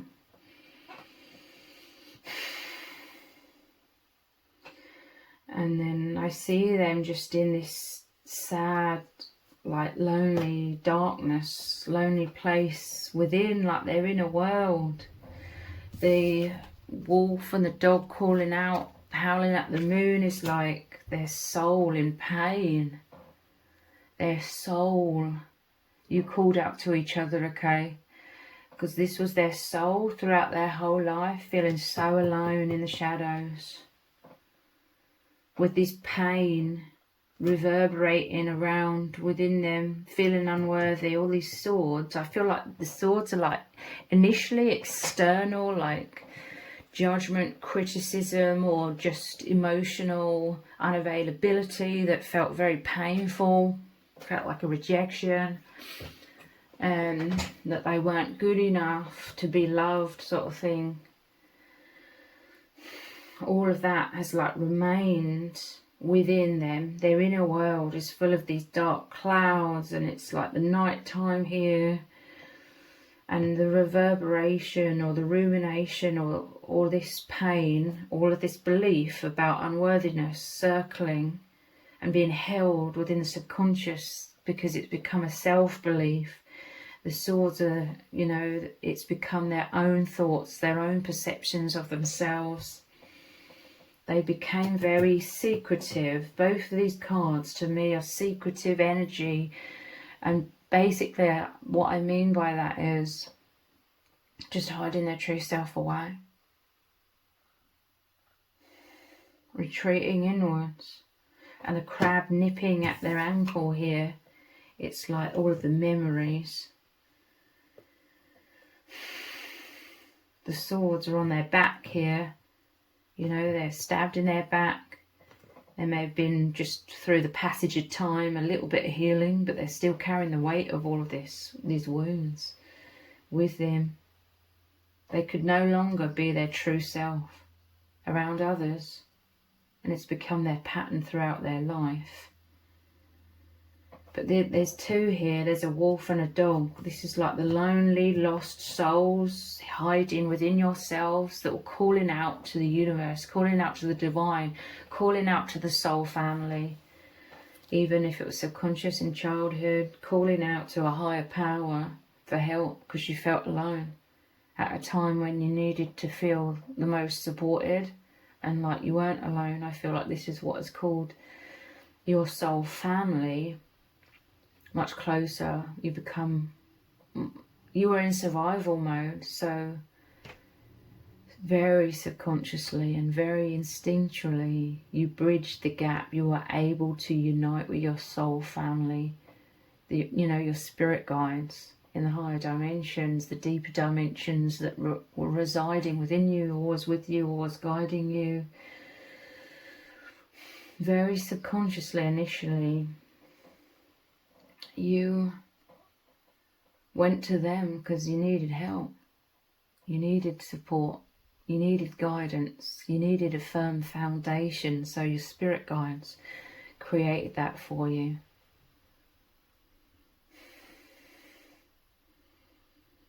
And this was your safety, like your inner world. It's made you both very deep, very introspective.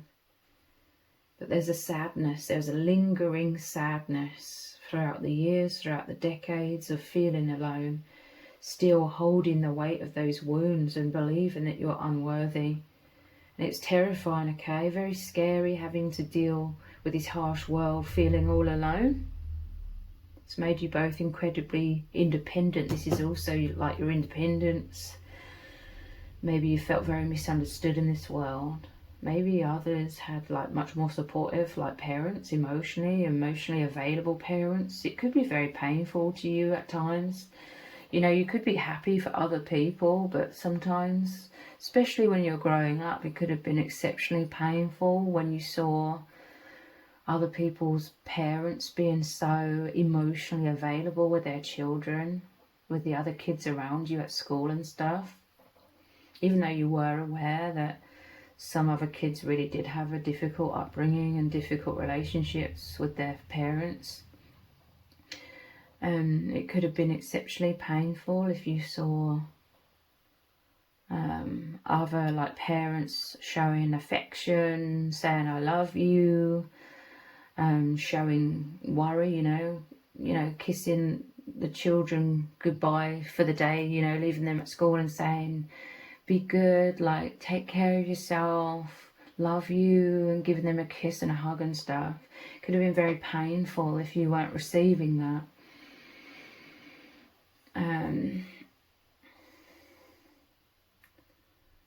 there's just this sense of being in the dark. You were both in the dark for so long, like you didn't consciously understand any of this because you were too young to initially. And it's what you were just born into, so you didn't know any different. But this is your soul's calling out, like you needed help, like you're broadcasting out your heart. You're very like loving souls. The reason why you're able to experience this profound love is because you are that love. You're both highly empathic. Part of your wounds could have been always having to be hyper aware of other people's emotions. And I see you both like catering to others' emotions whilst your own was sort of being ignored or overlooked.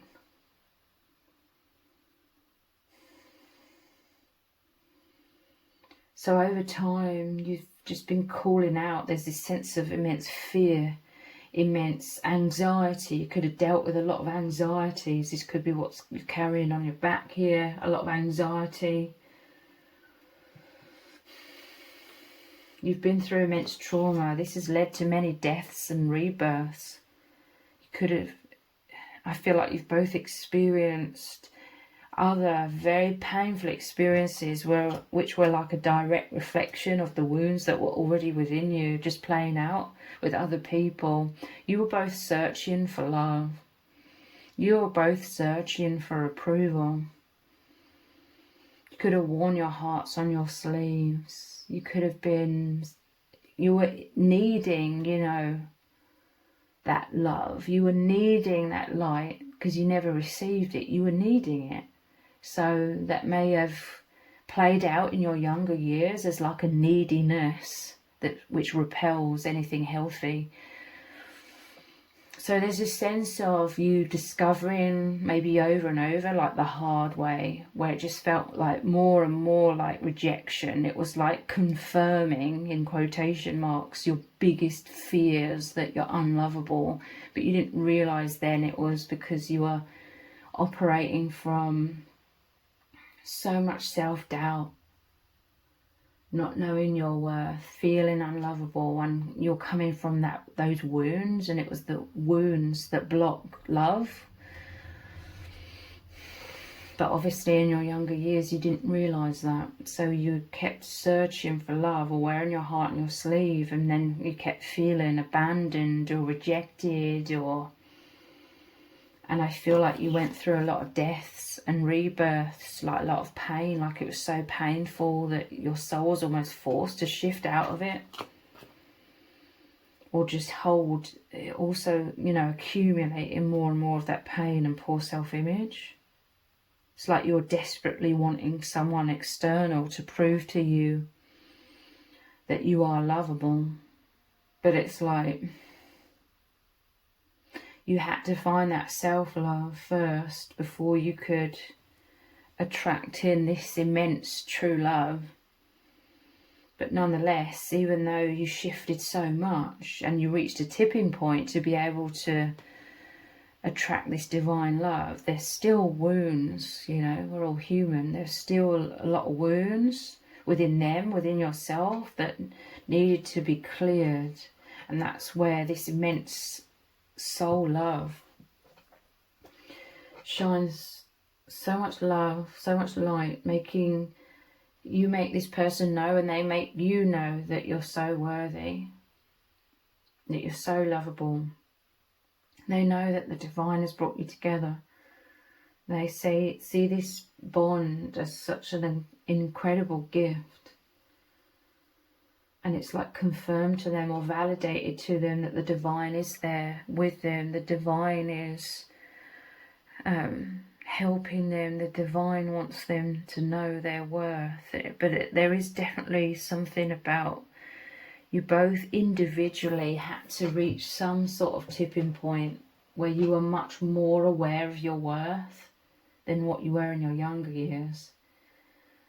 And then through this meeting, it's like the remaining self-doubt is healing over time. But I do feel within this divine masculine, they're highly sensitive, like the wounds are still raw.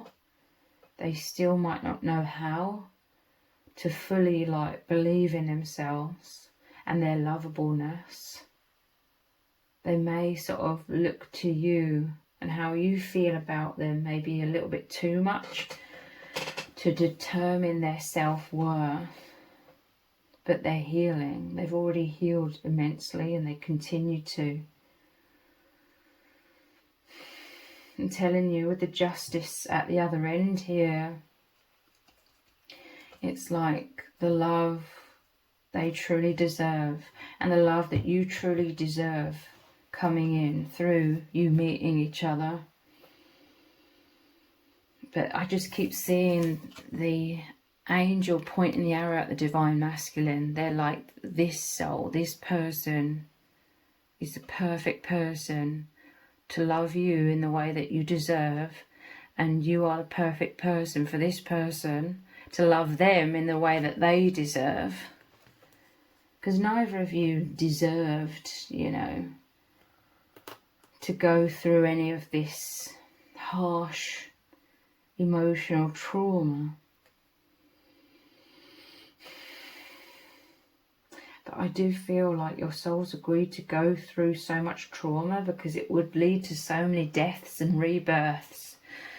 And that is strengthening your souls. It's creating resilience. It's making you hit rock bottom over and over and over to the point where you get the message that it isn't actually personal. Every rock bottom that you hit, it's like you go through a rebirth as well. You go through a realization. It's like you may have needed to go through stage upon stage upon stage of death and rebirth, pain, and then realizing actually you deserve better than how a previous person was treating you or something.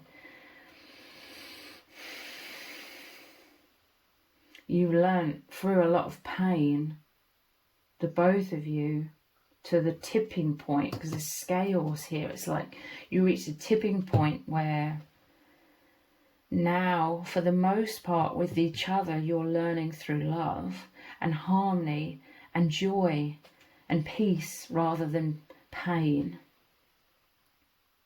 But nonetheless, I do feel like this divine masculine can definitely feel intense pain still, and I'm not saying that in any judgmental way whatsoever.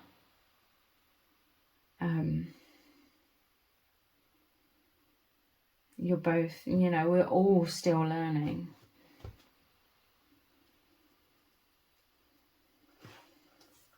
But I feel like the divine masculine could be slightly newer to consciously introspecting about these things a lot. Like, as a divine feminine, you could have been on this conscious healing path for a lot longer, or many years.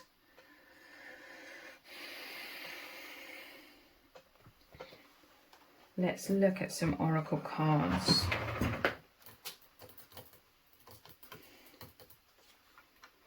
Let's look at these ones. I feel like the divine masculine can take things very personally at times. Again, I don't mean it in any sort of judgmental way.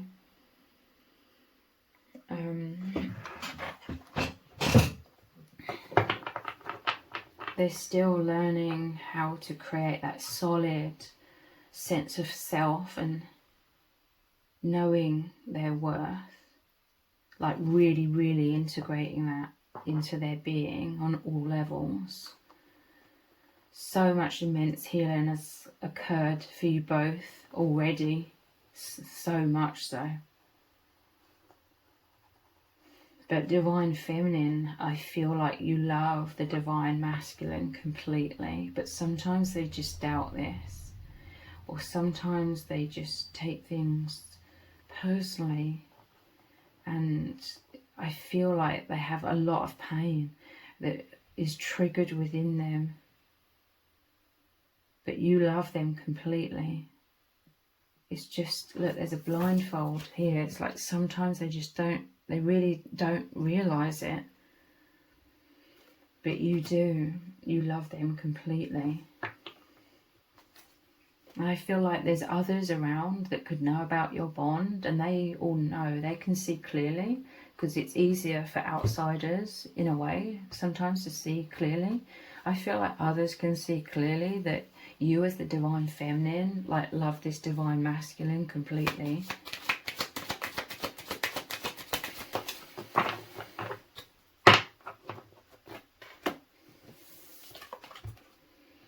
Go your own way.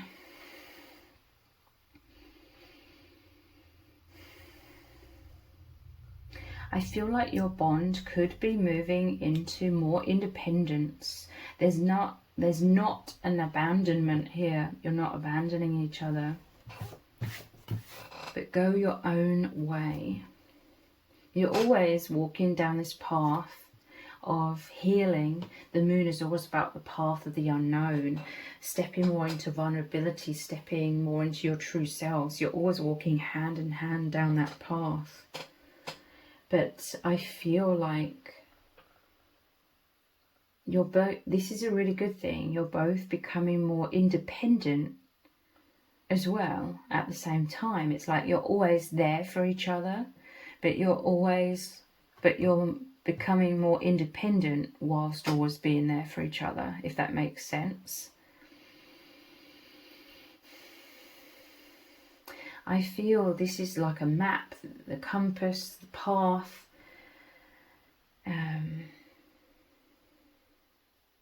There's something about slightly more independence between you. You're still longing for each other. This is you both calling for each other. You're always broadcasting to each other. But within this slightly increasing independence, it's like there could be all these inner paths within the masculine that could contain a lot of shadow, a lot of the fears of abandonment, the fears of rejection, the fears of not being good enough, the fears of you not loving them.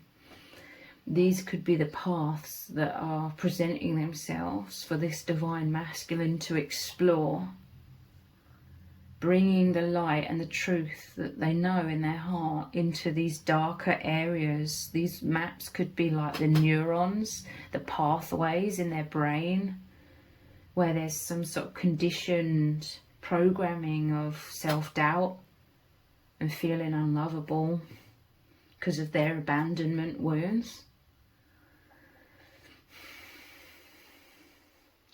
So these shadowy paths could be presenting themselves, and by that I mean they could be triggered.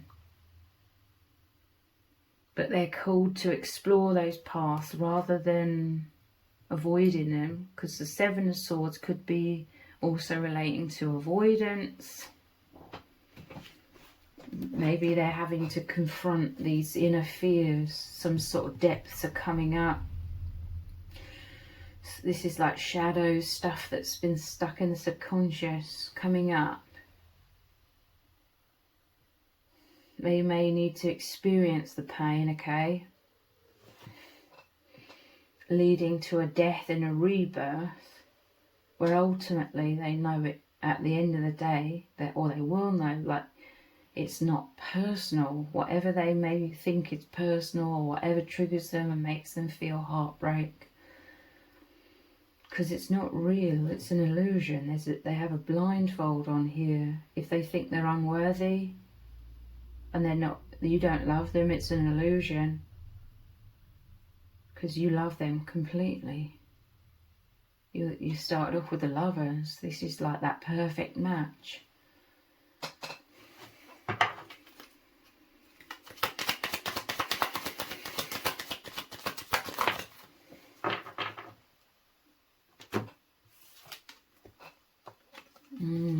This is like a winding path. What goes around comes around. Again, there's some sort of beliefs on repeat. To me, this is like the law of resonance. Like, if they have some sort of wounds, they keep coming up to present themselves. They need to face these wounds, or these wounds will keep coming up. If they keep being kept in the subconscious because it's too painful, or they believe it's too painful to deal with these emotions, then they're going to stay there and keep coming up. I'm seeing like the image of a whack-a-mole. They keep popping up and trying to hit them, whack them back down. What goes around comes around.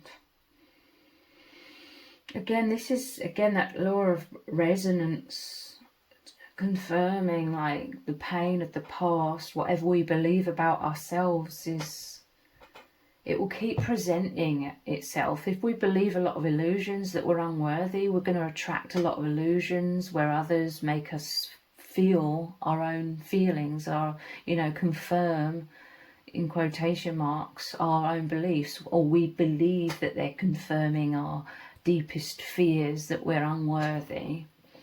So if you have those illusions, situations will come up and it will be an illusion, because at the end of the day, you're totally lovable. You're totally worthy. You're totally loved. You're incredible. You deserve love.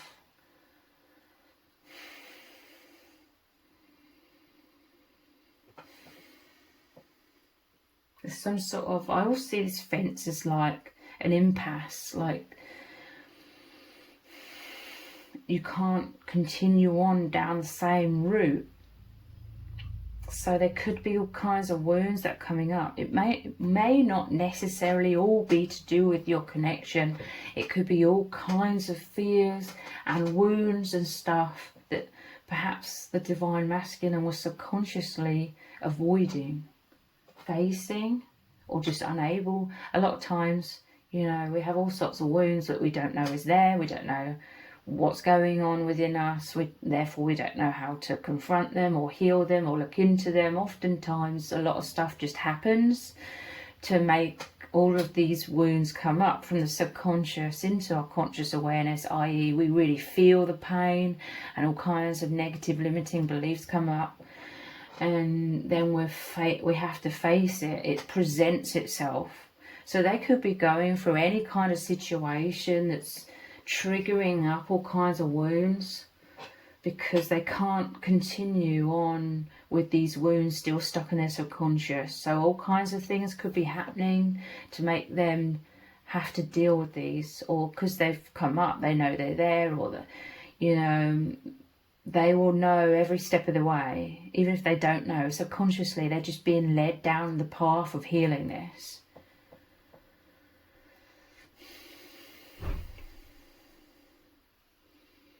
Your love really helps support them through these immense challenges, because you are like the light in their life. This could be why, they've been in this shadow, they've been in this darkness for so long, and you are this bright light. This is also definitely why they fear like losing you, because they don't want their inner world to just go to darkness again. But it isn't, because they are they're cultivating this light, they're grounding this light into them. Their inner world is transforming. But any sort of codependency on either side, where you're both overly relying on each other to feel good without anchoring it in fully into yourselves, that codependency isn't going to be allowed. Do you know what I mean? Like, maybe some sort of triggers are coming up to force you both to anchor in the light and the self-belief as individuals. This is definitely part of that more sort of independence as well.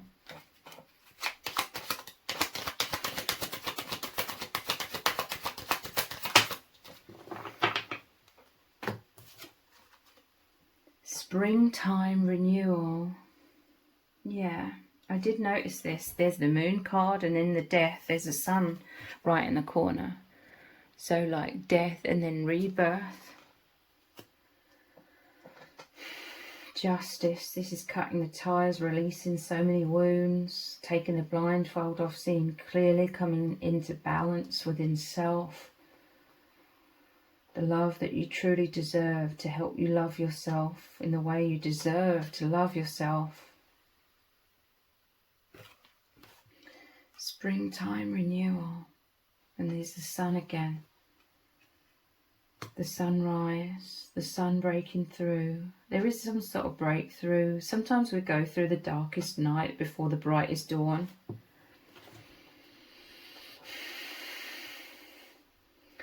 So there could be some sort of immense heartbreak, fears, dark night of the soul that the divine masculine is going through. It could very much encompass your bond, and I feel like this immense devastation, like it's so painful, it's so intense, like it feels like a destruction or a death.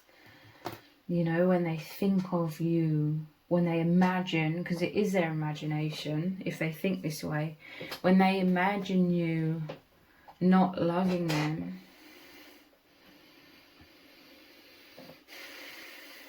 but at the other side of all of this, there's this springtime renewal, there's a breakthrough, there's a coming into peace, there's coming into clarity, there's coming into knowing they're so loved, the light shining through again, them bathing in that light, them relaxing, being serene, enveloped in that light and love and your love. Maybe they need this immense reassurance at times, which is fine.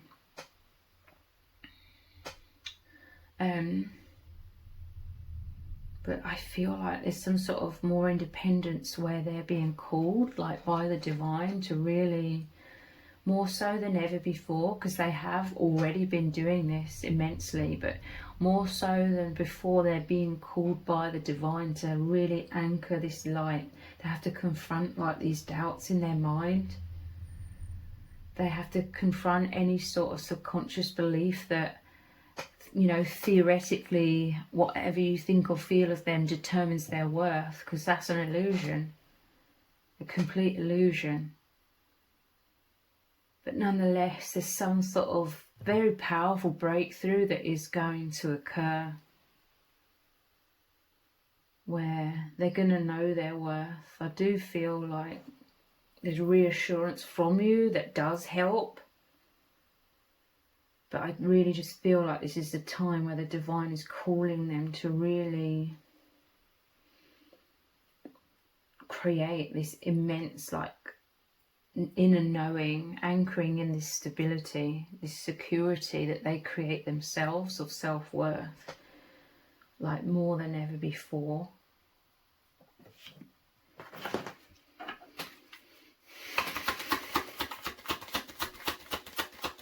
They're growing, they're coming out of shadow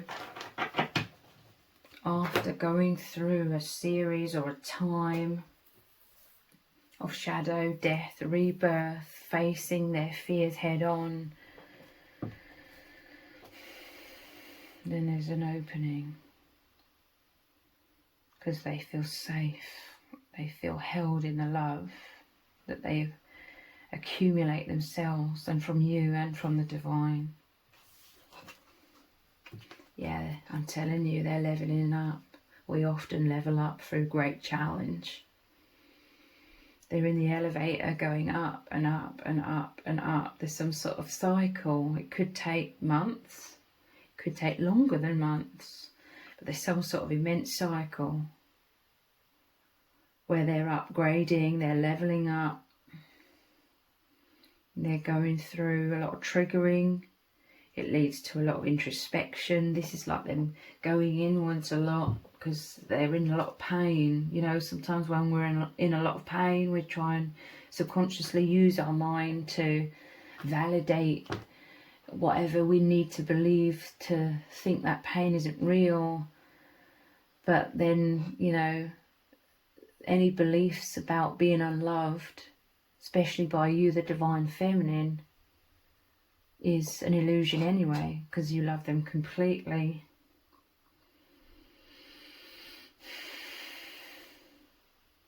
But this is rising up so powerfully in consciousness. This is graduating some sort of immense struggle to do with a lack of self-belief or limiting beliefs.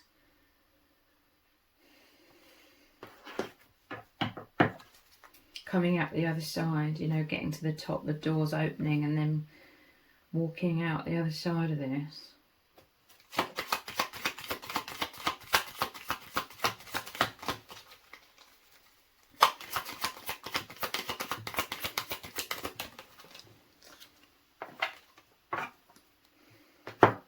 Enjoy the ride. It's a carousel.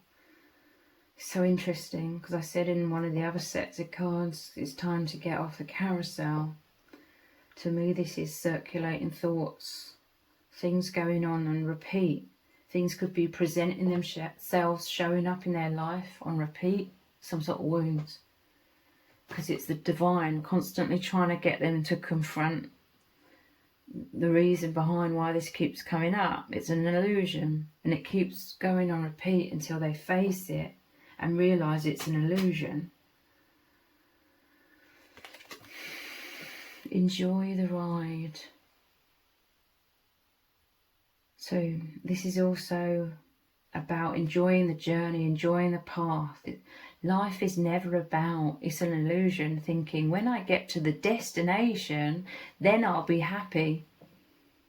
That's an illusion, because you never get to the destination, or if you do get to a certain destination, yeah, you can feel blissful, but it never lasts, because our souls are ever evolving, ever growing, ever expanding. There's movement, there's always movement. We can't stay still, we can't expect something stagnant to fulfill us forever. It's always about the journey, and that is what's so beautiful about your bond.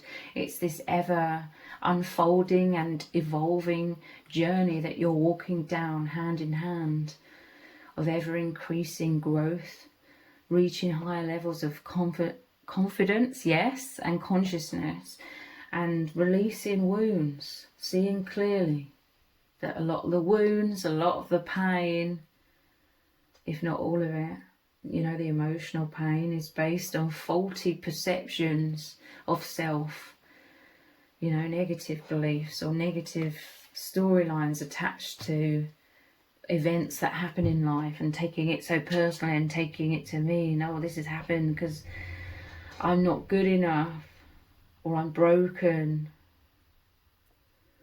And that's when all the mind perception swords like stab yourself in the heart.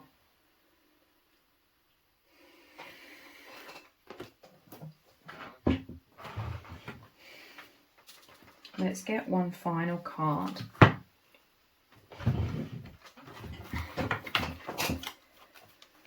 What does Spirit need you to know? First light. Yeah, I am telling you, beginning a new cycle. There's some sort of immense, really painful, really difficult cycle that the divine masculine is going through. It's involving a lot of pain, a lot of illusions coming up that have been creating that pain. And there's the death and then the rebirth. To be rid of this, because it's been going on repeat, some sort of illusion. It's been going round and round and round. I'm imagining like the compass needle spinning round. It's all distorted. But at the end of this immense cycle, there's this first light, beginning a new cycle. And the rebirth, because look, there's the nest with the eggs in it. Rebirth and sun, the source energy, joy, peace, peace of mind. So if you've appreciated this reading, please consider buying me a hot chocolate by leaving a super thanks comment below. All donations are humbly appreciated. Thank you to everyone who's already donated and sent a super thanks in the comments. It really does mean a lot to me. If this reading has resonated with you, please let me know in the comments. Give it a thumbs up, share it, subscribe. That all really helps me out with the algorithm. Thank you so much for joining me here. Take care. Bye. Welcome to set of cards number 4. You've chosen the Ace of Cups and the Crescent Moon Crystal. So this is their thoughts and their feelings for you today.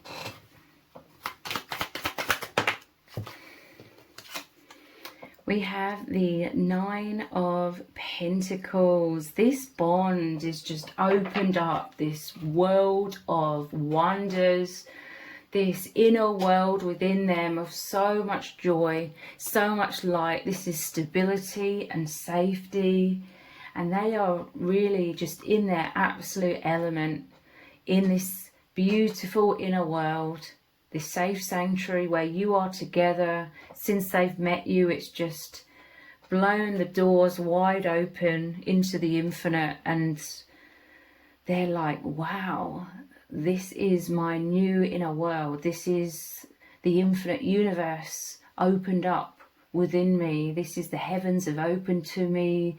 Their garden is blooming. It's like they've walked through a door into a much higher timeline of absolute beauty, and they're ecstatically happy. A lot of this happiness is because they feel safe. They feel secure. They feel held by the divine, by you. And they're just so joyous. It's so amazing. It's so magical, okay? Because I see them, to others could just see them as their same old self.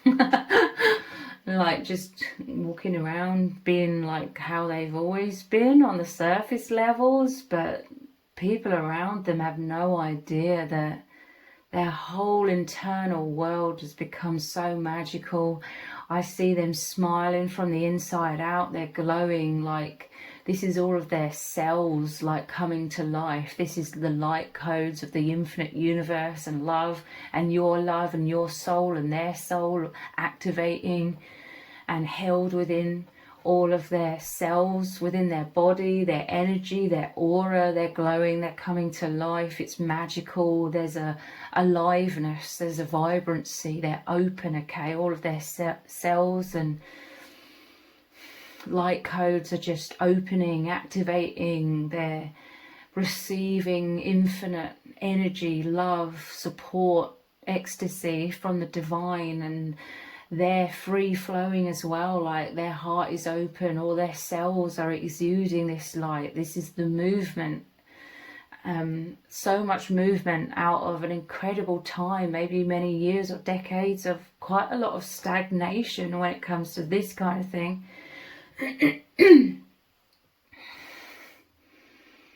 But this is a world of absolute wonders has opened to them. It's a spiritual awakening. It's the spiritual, the infinite anchored into every part of them, into their world. Their inner world is happy and sunny. Their thoughts are happy and sunny and bright and filled with hope and faith and believing in a higher power. And they're fearless, okay? They're a lot more fearless. Anxieties have dissipated immensely, making way for the truth that they're held. They're protected by the divine, always has been, always have been, always will be.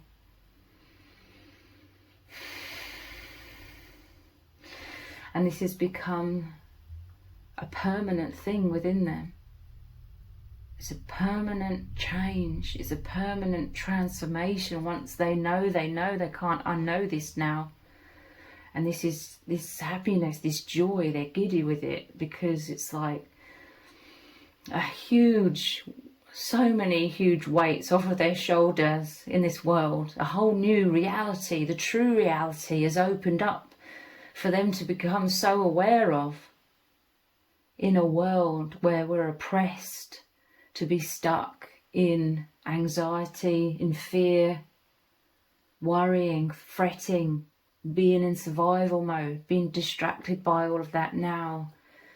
They are seduced by the divine, by the light, by the love. They are just within this. They're feeling this real energy, profound energy of the universe in all things. They're seeing this divinity in all things. They're seeing everything through the eyes of the divine. And it feels so right. It's anchored into them permanently. It's anchored into them so naturally because it is their natural state. It is who they really are. We're telepathic, energetic souls. We communicate. We discern the infinite through all of our senses. And these have all really powerfully come on board. And I just see them in a garden and all the flowers are growing. This is them coming to life. This is all aspects of them, you know, like flowers.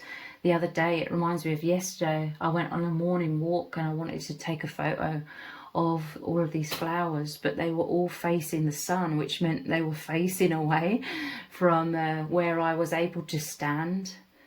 But yeah, they're facing towards the sun, towards the infinite, you know, towards source energy. It's come alive. They feel light, you know, this lightness, this weightlessness, you know, as they expand. It's almost like they feel like they're floating on cloud 9, as they say. They're held by the divine, uplifted, and they're floating in that. They're so joyous since they've met you. This is them thinking of you, fantasizing about you, feeling your oneness with them, feeling you right there with them, even if you're not physically present. Your heart, your soul, your energies, your true essence is always with them. They're feeling this. They may have never felt anything like this ever before. They may not have known this was possible.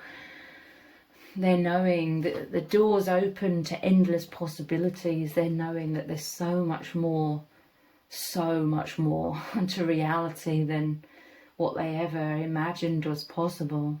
And it goes way beyond any sort of human comprehension. They're feeling all of this. This is like their feeling senses. Their intuition has really come on board. They're just feeling all of this truth.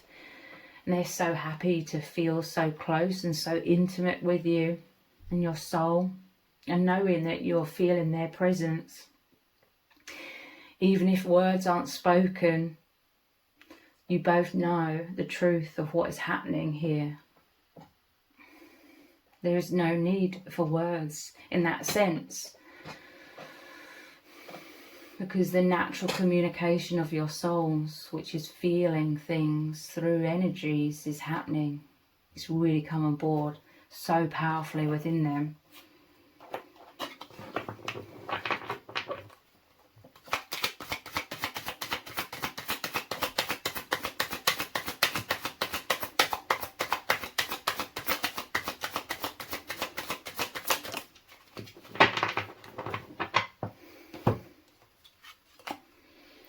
Queen of Swords, you're a very powerful divine feminine. I feel like you've cut a hole through the veil of illusion for this person. There's something about you.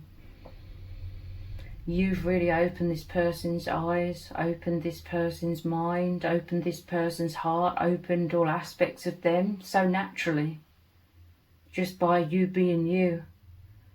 You could be someone that speaks from the heart. You could have a lot of spiritual beliefs. You could have a lot of authenticity. You hold source within you. You're very consciously aligned with source. You know you're one. You are source. You are that love. You're deeply spiritual. You're deeply conscious. This is who you are. This is what you exude. And this person, they're so drawn to you. They've come to you, magnetized to you, because there's this emphasis of you're the one that was supposed to cut through the veil of illusion for them. Like the messenger of the divine. You're the catalyst for this immense awakening. And I feel like they're mind blown over and over again by so many things. They really look up to you. They see you as someone that has a very strong mind. You could really resonate with. I'm hearing the word like hemisync or hemisyncing, like the two sides of your brain are in a lot of balance. I feel like that's why you reach a sweet spot. You're very intuitive, you're very creative, you're very expressive, you're able to discern through, you know, signs, symbols, emotions, intuition. You can decode like life on that side of yourself, very intuitive side, but you're also balanced with like logic. You've got your head screwed on, you have a lot of common sense. You could have a way with words, like you could put this into words of practical expression. You're balanced, you balance the two. And I feel like this hemi-syncing, the sweet spot in the middle, that's like the infinity symbol, one side of the brain and the other, but the sweet spot in the middle is like the gateway. In that balanced state, it's like I'm seeing the chariot with the black and the white sphinx, the balanced state of your brain. The sweet spot in the middle is like this balance opens the gateway into the divine. Something very powerful about you having a very open crown chakra, a balanced crown chakra that really connects you like an umbilical cord to your higher self and the infinite beyond. But they take you very seriously. There's something about you being very sensible and very intuitive, very clear seeing, very clear speaking, very authentic. You speak from the heart, you speak from your soul, you emanate out this energy even without words. They see you as very capable, they see you as very intelligent, you know, logically intelligent and emotionally intelligent, very wise. They see you as this leader. They see you as very independent as well. They see that you've accumulated a lot of this abundance in all areas of your life because of who you are and how you live your life in this balanced spiritual way. So it's like even that has sort of proven yourself to this person. They just take you very seriously, okay? As some sort of spiritual leader, some sort of powerful spiritual messenger, the one who's broken through the veil or caused them to be able to be so open-minded, to have this great spiritual awakening occurring now. You have a lot of self-belief. There's something about this immense self-belief means that this is how you live your life. You speak with conviction. Your life is a reflection of who you are and your beliefs, and it makes others believe in you. You know, those where they're destined to awaken kind of through your bond, because lots of people awaken in lots of different ways, but there's definitely like a soul agreement for ever increasing awakening through each other. Wow, 10 of Pentacles. So the 9 and the 10, I'm telling you, they're so happy. This is about them knowing that your soul family, knowing that you're twin flames or soulmates, you know, you're the same soul family, same soul group. And there's just so much contentment in this. This is a relaxation, this is a serenity. Again, this makes me think of they could have a family, like in their physical life, that where, because this is often about the old man sort of sitting to one side with a smile on their face, feeling very content, feeling happy, they're a good provider, but there's this sense of they're in their own mind. They could be surrounded by family, friends, whomever they interact with in their daily life. And like I said, people around them wouldn't really know that, well, they wouldn't know what's going on within them. They may sort of sense that this person seems different because it's, you know, when there's such profound traction sorry, that we go through. I'm just trying to see how much percentage. 5% battery left. People, you know, when we go through such immense transformation, we can't hide. No matter how much we try and hide and make out we're still the exact same, we can't hide it. So some people may notice this person's different in some sort of ways, maybe more introspective, maybe going inwards more, but they've got absolutely no idea. It's because this whole new reality has opened up to them in major ways. I'm going to have to pause this and charge my phone for a bit. They feel this deep sense of belonging with this 10 of Pentacles energy, where they felt abandoned, alone in childhood is what I'm feeling on that emotional level. It's led them to feel like life in many ways has been this immense struggle. It could have made them feel very different from a lot of other people around them as well. They could resonate with feeling like the black sheep, but since they've met you, they just feel so ecstatic because they don't feel alone. They feel this deep sense of belonging. They know that they are one with you. They feel all of this so profoundly. They know that they're one with the spirit guides that watch over you and this person. And they feel this deep soul level of community. And it's bright. I'm just seeing there's the sun shade here, the umbrella here, like they just feel so happy. They feel so serene and relaxed in that safety, in that comfort of being held in this love, this community of love, like soul family, soul spirit guides. Yeah, they're smiling here. The 7 of Pentacles. They're looking at themselves proudly, okay? They're looking... This is like them reminiscing or looking back at their life, and they're really proud of themselves. I feel like you've helped them to see themselves, their accomplishments and what they've done in their life from an even higher perspective. I do feel like this is someone who's very proud of everything they've done so far in their life already, but now there's like this much higher perspective on this, deeper perspective. They know that it means a hell of a lot to them that you are seeing and appreciating everything that they've achieved. And again, I feel this is to do with them coming from their heart, you know, planting positive seeds to help others primarily. And they feel deeply seen. They hold a higher level of self-esteem through knowing that you see these like spiritual accomplishments.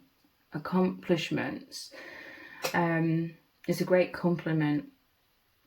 And they're knowing, feeling that the divine is really seeing them, witness their life, witness their struggles, witness their successes, witness them coming from their heart and their soul. You know, there's this much higher perspective of really being seen and appreciated. But now there's this whole new beginning. I also see 7 of Pentacles.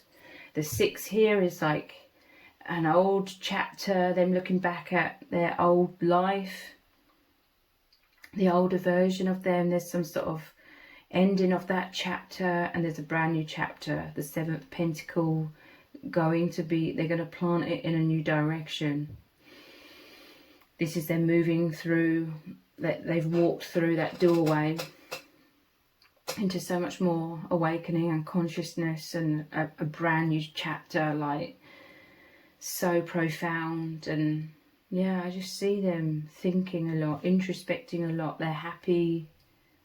What is really filling them with so much like self-confidence is imagining how you perceive them, because they know that you perceive them in such a positive light, and it really makes them glow and feel happy and excited knowing that you see them in this wonderful, amazing ways.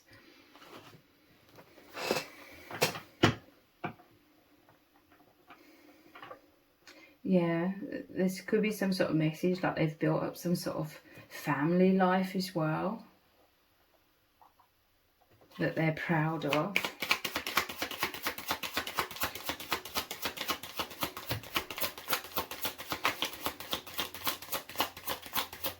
But there's this new direction. A lot of it right now is very like their inner world is completely transformed. This new chapter, this doorway, seeing like just a doorway into somewhere mysterious. Just imagine like well, actually that's kind of sounding negative. I was going to say imagine a doorway into an exclusive club or something, but I don't want that to go into sort of negative realms. But just a doorway into somewhere that they didn't even know was there. They didn't know was possible. And it's a doorway into a whole brand new way of seeing, experiencing reality, exploring reality, a world of infinite possibilities opened up to them through meeting you and the subsequent spiritual awakening that's been activated. Page of Wands, yeah, this is a new adventure. This is excitement. This is passion. This is them coming to life. This is like a youthfulness within them, or their inner child is like having lots of goals, lots of dreams, lots of, you know, when we're younger, we can have these heroes or heroines and imagining ourselves as the hero and the heroine, and this is who you both are. But it's like revitalized this deeper side of them. Like they're seeing that they've been the hero or the heroine, but they're seeing it through the spiritual eyes now. They've always had this drive to be the hero energy, but they're understanding everything from a much deeper perspective now. You know, the spiritual reasoning behind everything. They're understanding that this was an inner calling because it's what their soul wanted to achieve. Let's look at some other cards.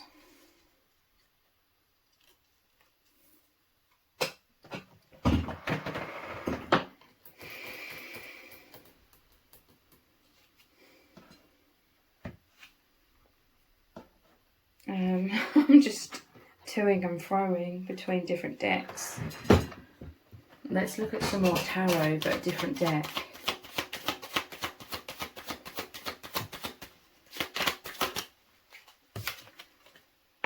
The King of Wands. Yeah, we just had the Page of Wands and the King of Wands. I'm telling you, there's like an integration of their adult self and their inner child is what I'm feeling.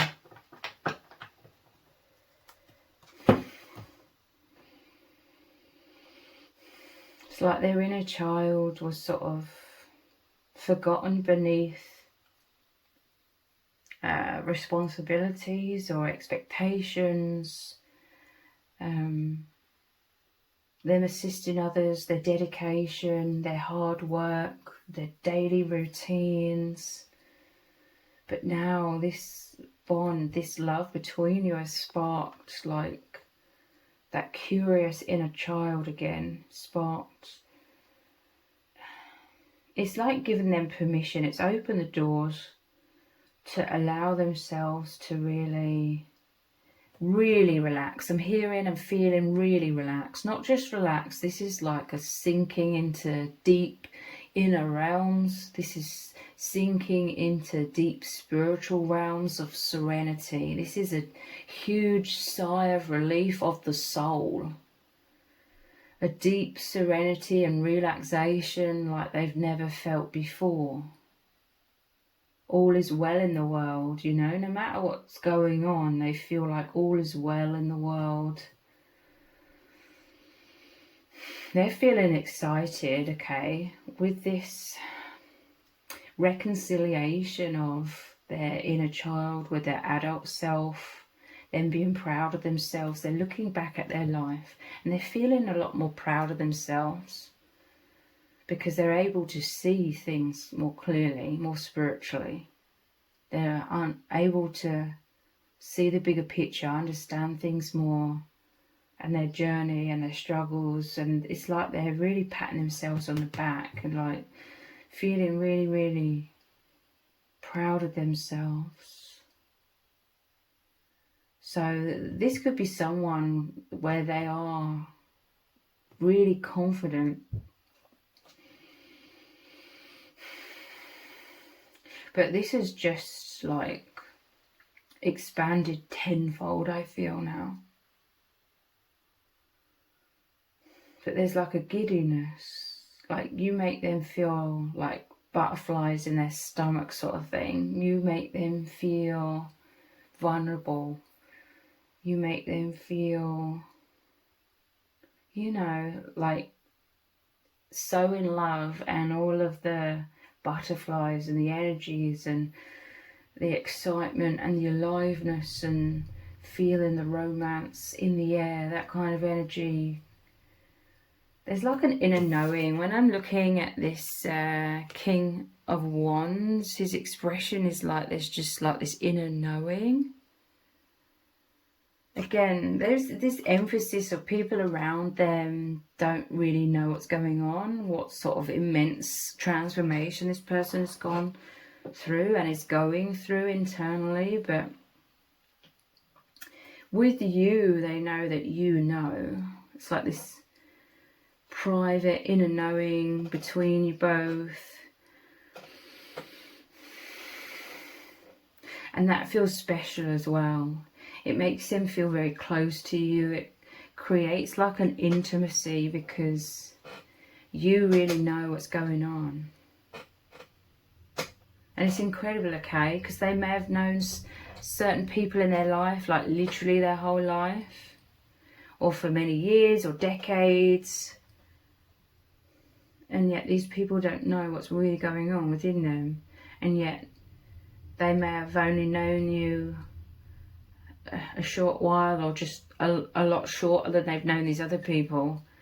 And yet there's this instant, like, you're on the same wavelength. There's this instant connection and deep oneness and deep inner knowing. And you're embarking on like this adventure together. This is what makes them feel so excited and happy and content as well. Like knowing that this is just the beginning, knowing that your path continues unfolding, and it's profound and it's magical and it's so exciting, and it's that freshness, that infinite opportunities. It's so many things to learn, to discover, to explore. Life has opened up to them more than ever before in totally unexpected ways. Like this is the most magical surprise that they really weren't expecting. Neither of you were. This is them also getting to work, okay? Like, this is somebody who has goals, ambitions, and they get to work. The Wands is like a passion, a drive, taking action to plant seeds, to take action on their goals and dreams and bring them into fruition. And I feel like it's always ways in which to help others.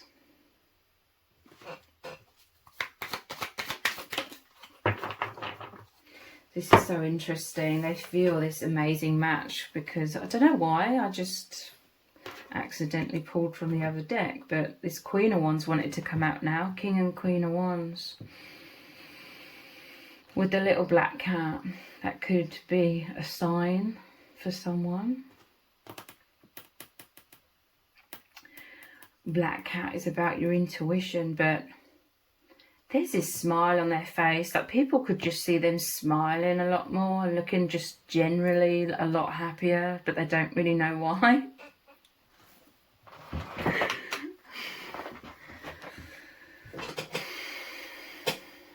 And it's because they feel this profound energy between you both. Definitely a powerful match.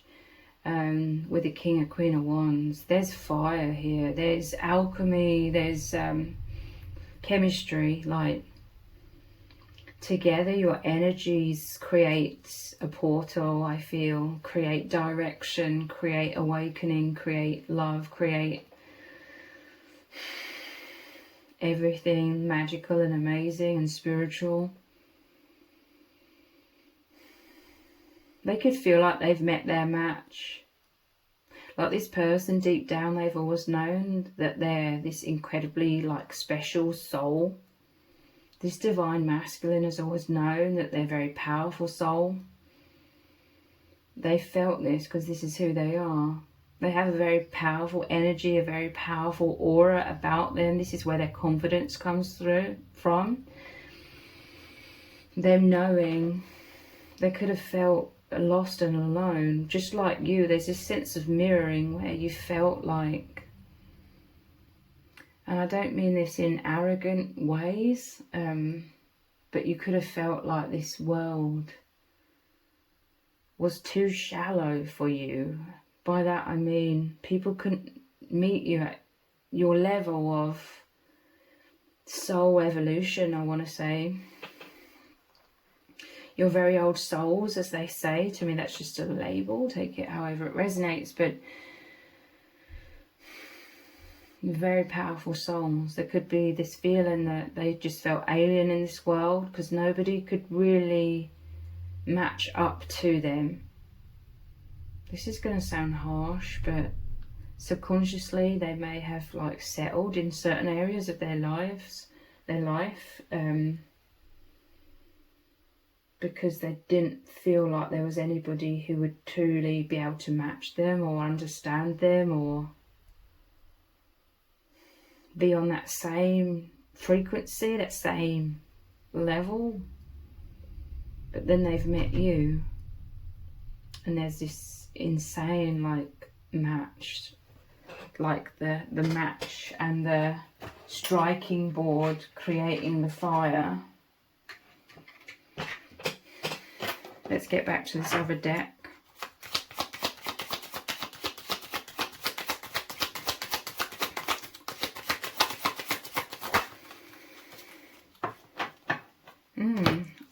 All of these are Wands energies from here onwards. Moving out of feeling disempowered or like a victim in life, in survival mode, having to weather the storm, into empowerment. I'm telling you, there's excitement, there's adventure, they're feeling confident, like that I can do it. And they've always had this energy about them, that inner knowing, that inner confidence, but this is on a much deeper level now, a deep spiritual level. They're excited to sink their teeth into this. This is them wanting to take up this wand, take up their energies and create so much.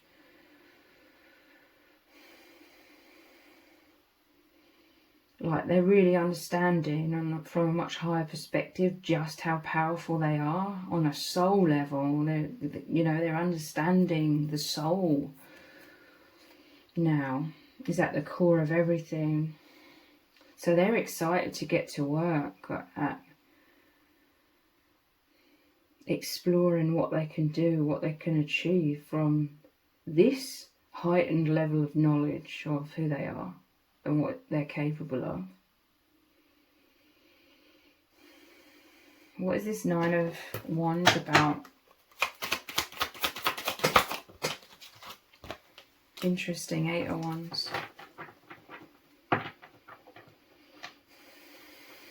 Yeah, I feel like, again, them in survival mode, defensive mode. This is about a defense. I feel like they've felt as though they've had to defend their choices in life a lot. Like people could have criticised their choices or tried to make them feel bad or make them feel like they're doing the wrong thing. But this person, they have this passion, they have this fire, they have this drive within them that they had to follow, create. They had to be that. They felt misunderstood because of this and judged, I feel.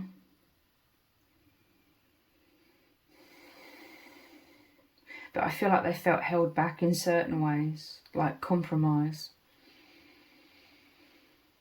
which could have led to a little bit of a resentment, or maybe a lot of resentment, perhaps,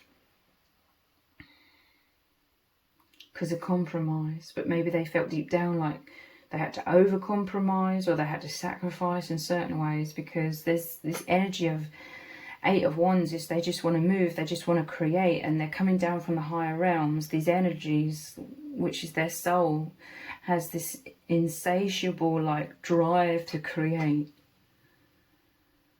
And there's like a confidence about this person, like, look what I can do. They're not afraid to like shine out or show what they're capable of achieving and creating.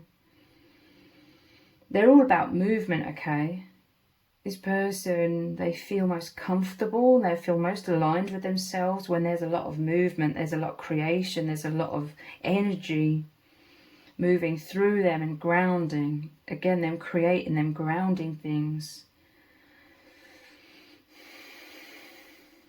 But also, with this being over you, Divine Feminine, as the Queen of Wands, it's like you're the messenger from the divine, or the energy. They were stuck. Their true desire is for all of this movement kind of energy. But I feel because of judgment, external judgment, they felt like they had to sort of slow down or stop or just not do certain things.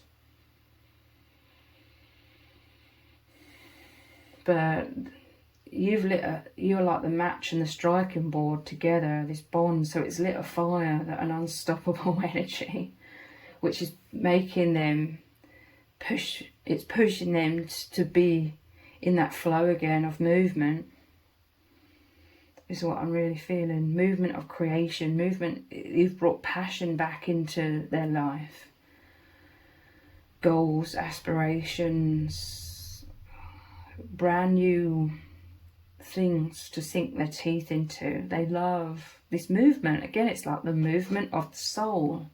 This person, they felt quite restless or stifled, I feel, but now they feel so excited because they're energized, like in so many ways, very, very powerful ways. You know, this energy is coming from the universe, and they're filled with excitement. There could be this sense of them feeling like they have to secretly do things or create things, or thinking of you, thinking, introspecting, being within this energy of this immense awakening. Let's get a message from the Divine Masculine. What do they need you to know?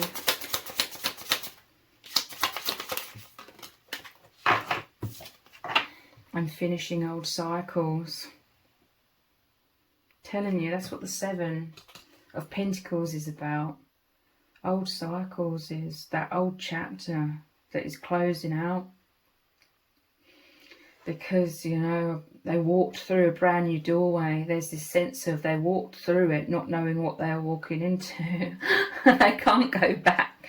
They don't want to go back to their old chapter or their old perspective or life before you. But there's this sense of them walking through a door. And once they walk through it, it's like no going back. And it's really profound. This is their love for you as well. There's no going back.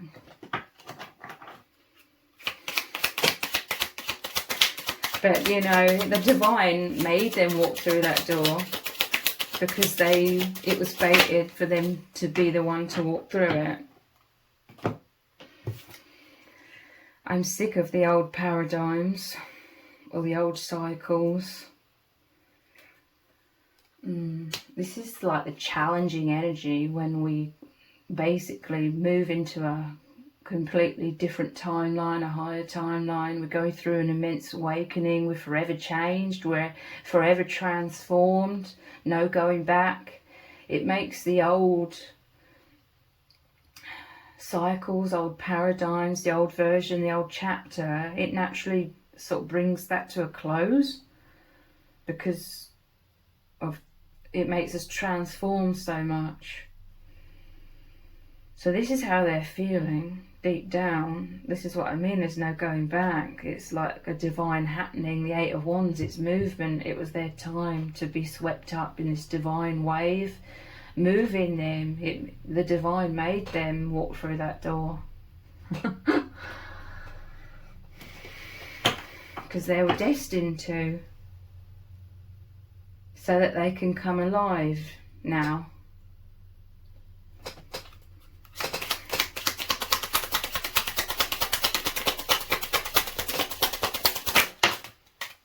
I need you. So they're focusing extremely heavily on you. I feel like they're thinking of you all of the time because they are moving on this. They've already started moving on this new timeline, this great awakening. And there's no going back. They see you as like a spiritual guide.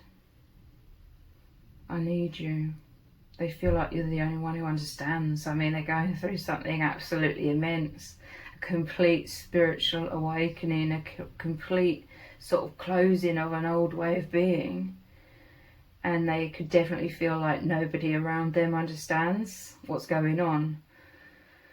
They wouldn't even know how to begin to understand it, even if this person attempted to try and explain it, which I don't think they're doing at all, which is fine. But they know that you understand. They see you as this guide, taking them into the higher timeline, taking them into the light, taking them through this transformation. We have, I'm here for you. This is their energies racing towards you. This is them needing you to know that they are here for you.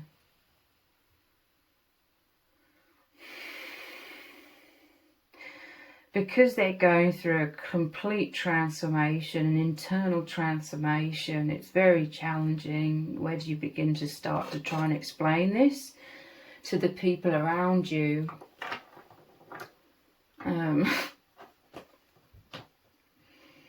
So there could be some sort of complications.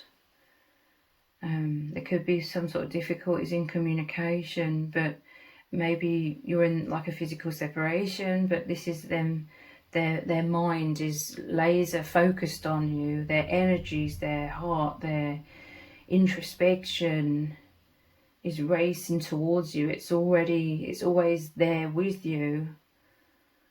And so this is like their soul is already with you, but they want you to know that as well. They sometimes wonder if you know that, but you do know that. In these kinds of bonds, there doesn't really need to be words, because deep down you both always know what's going on.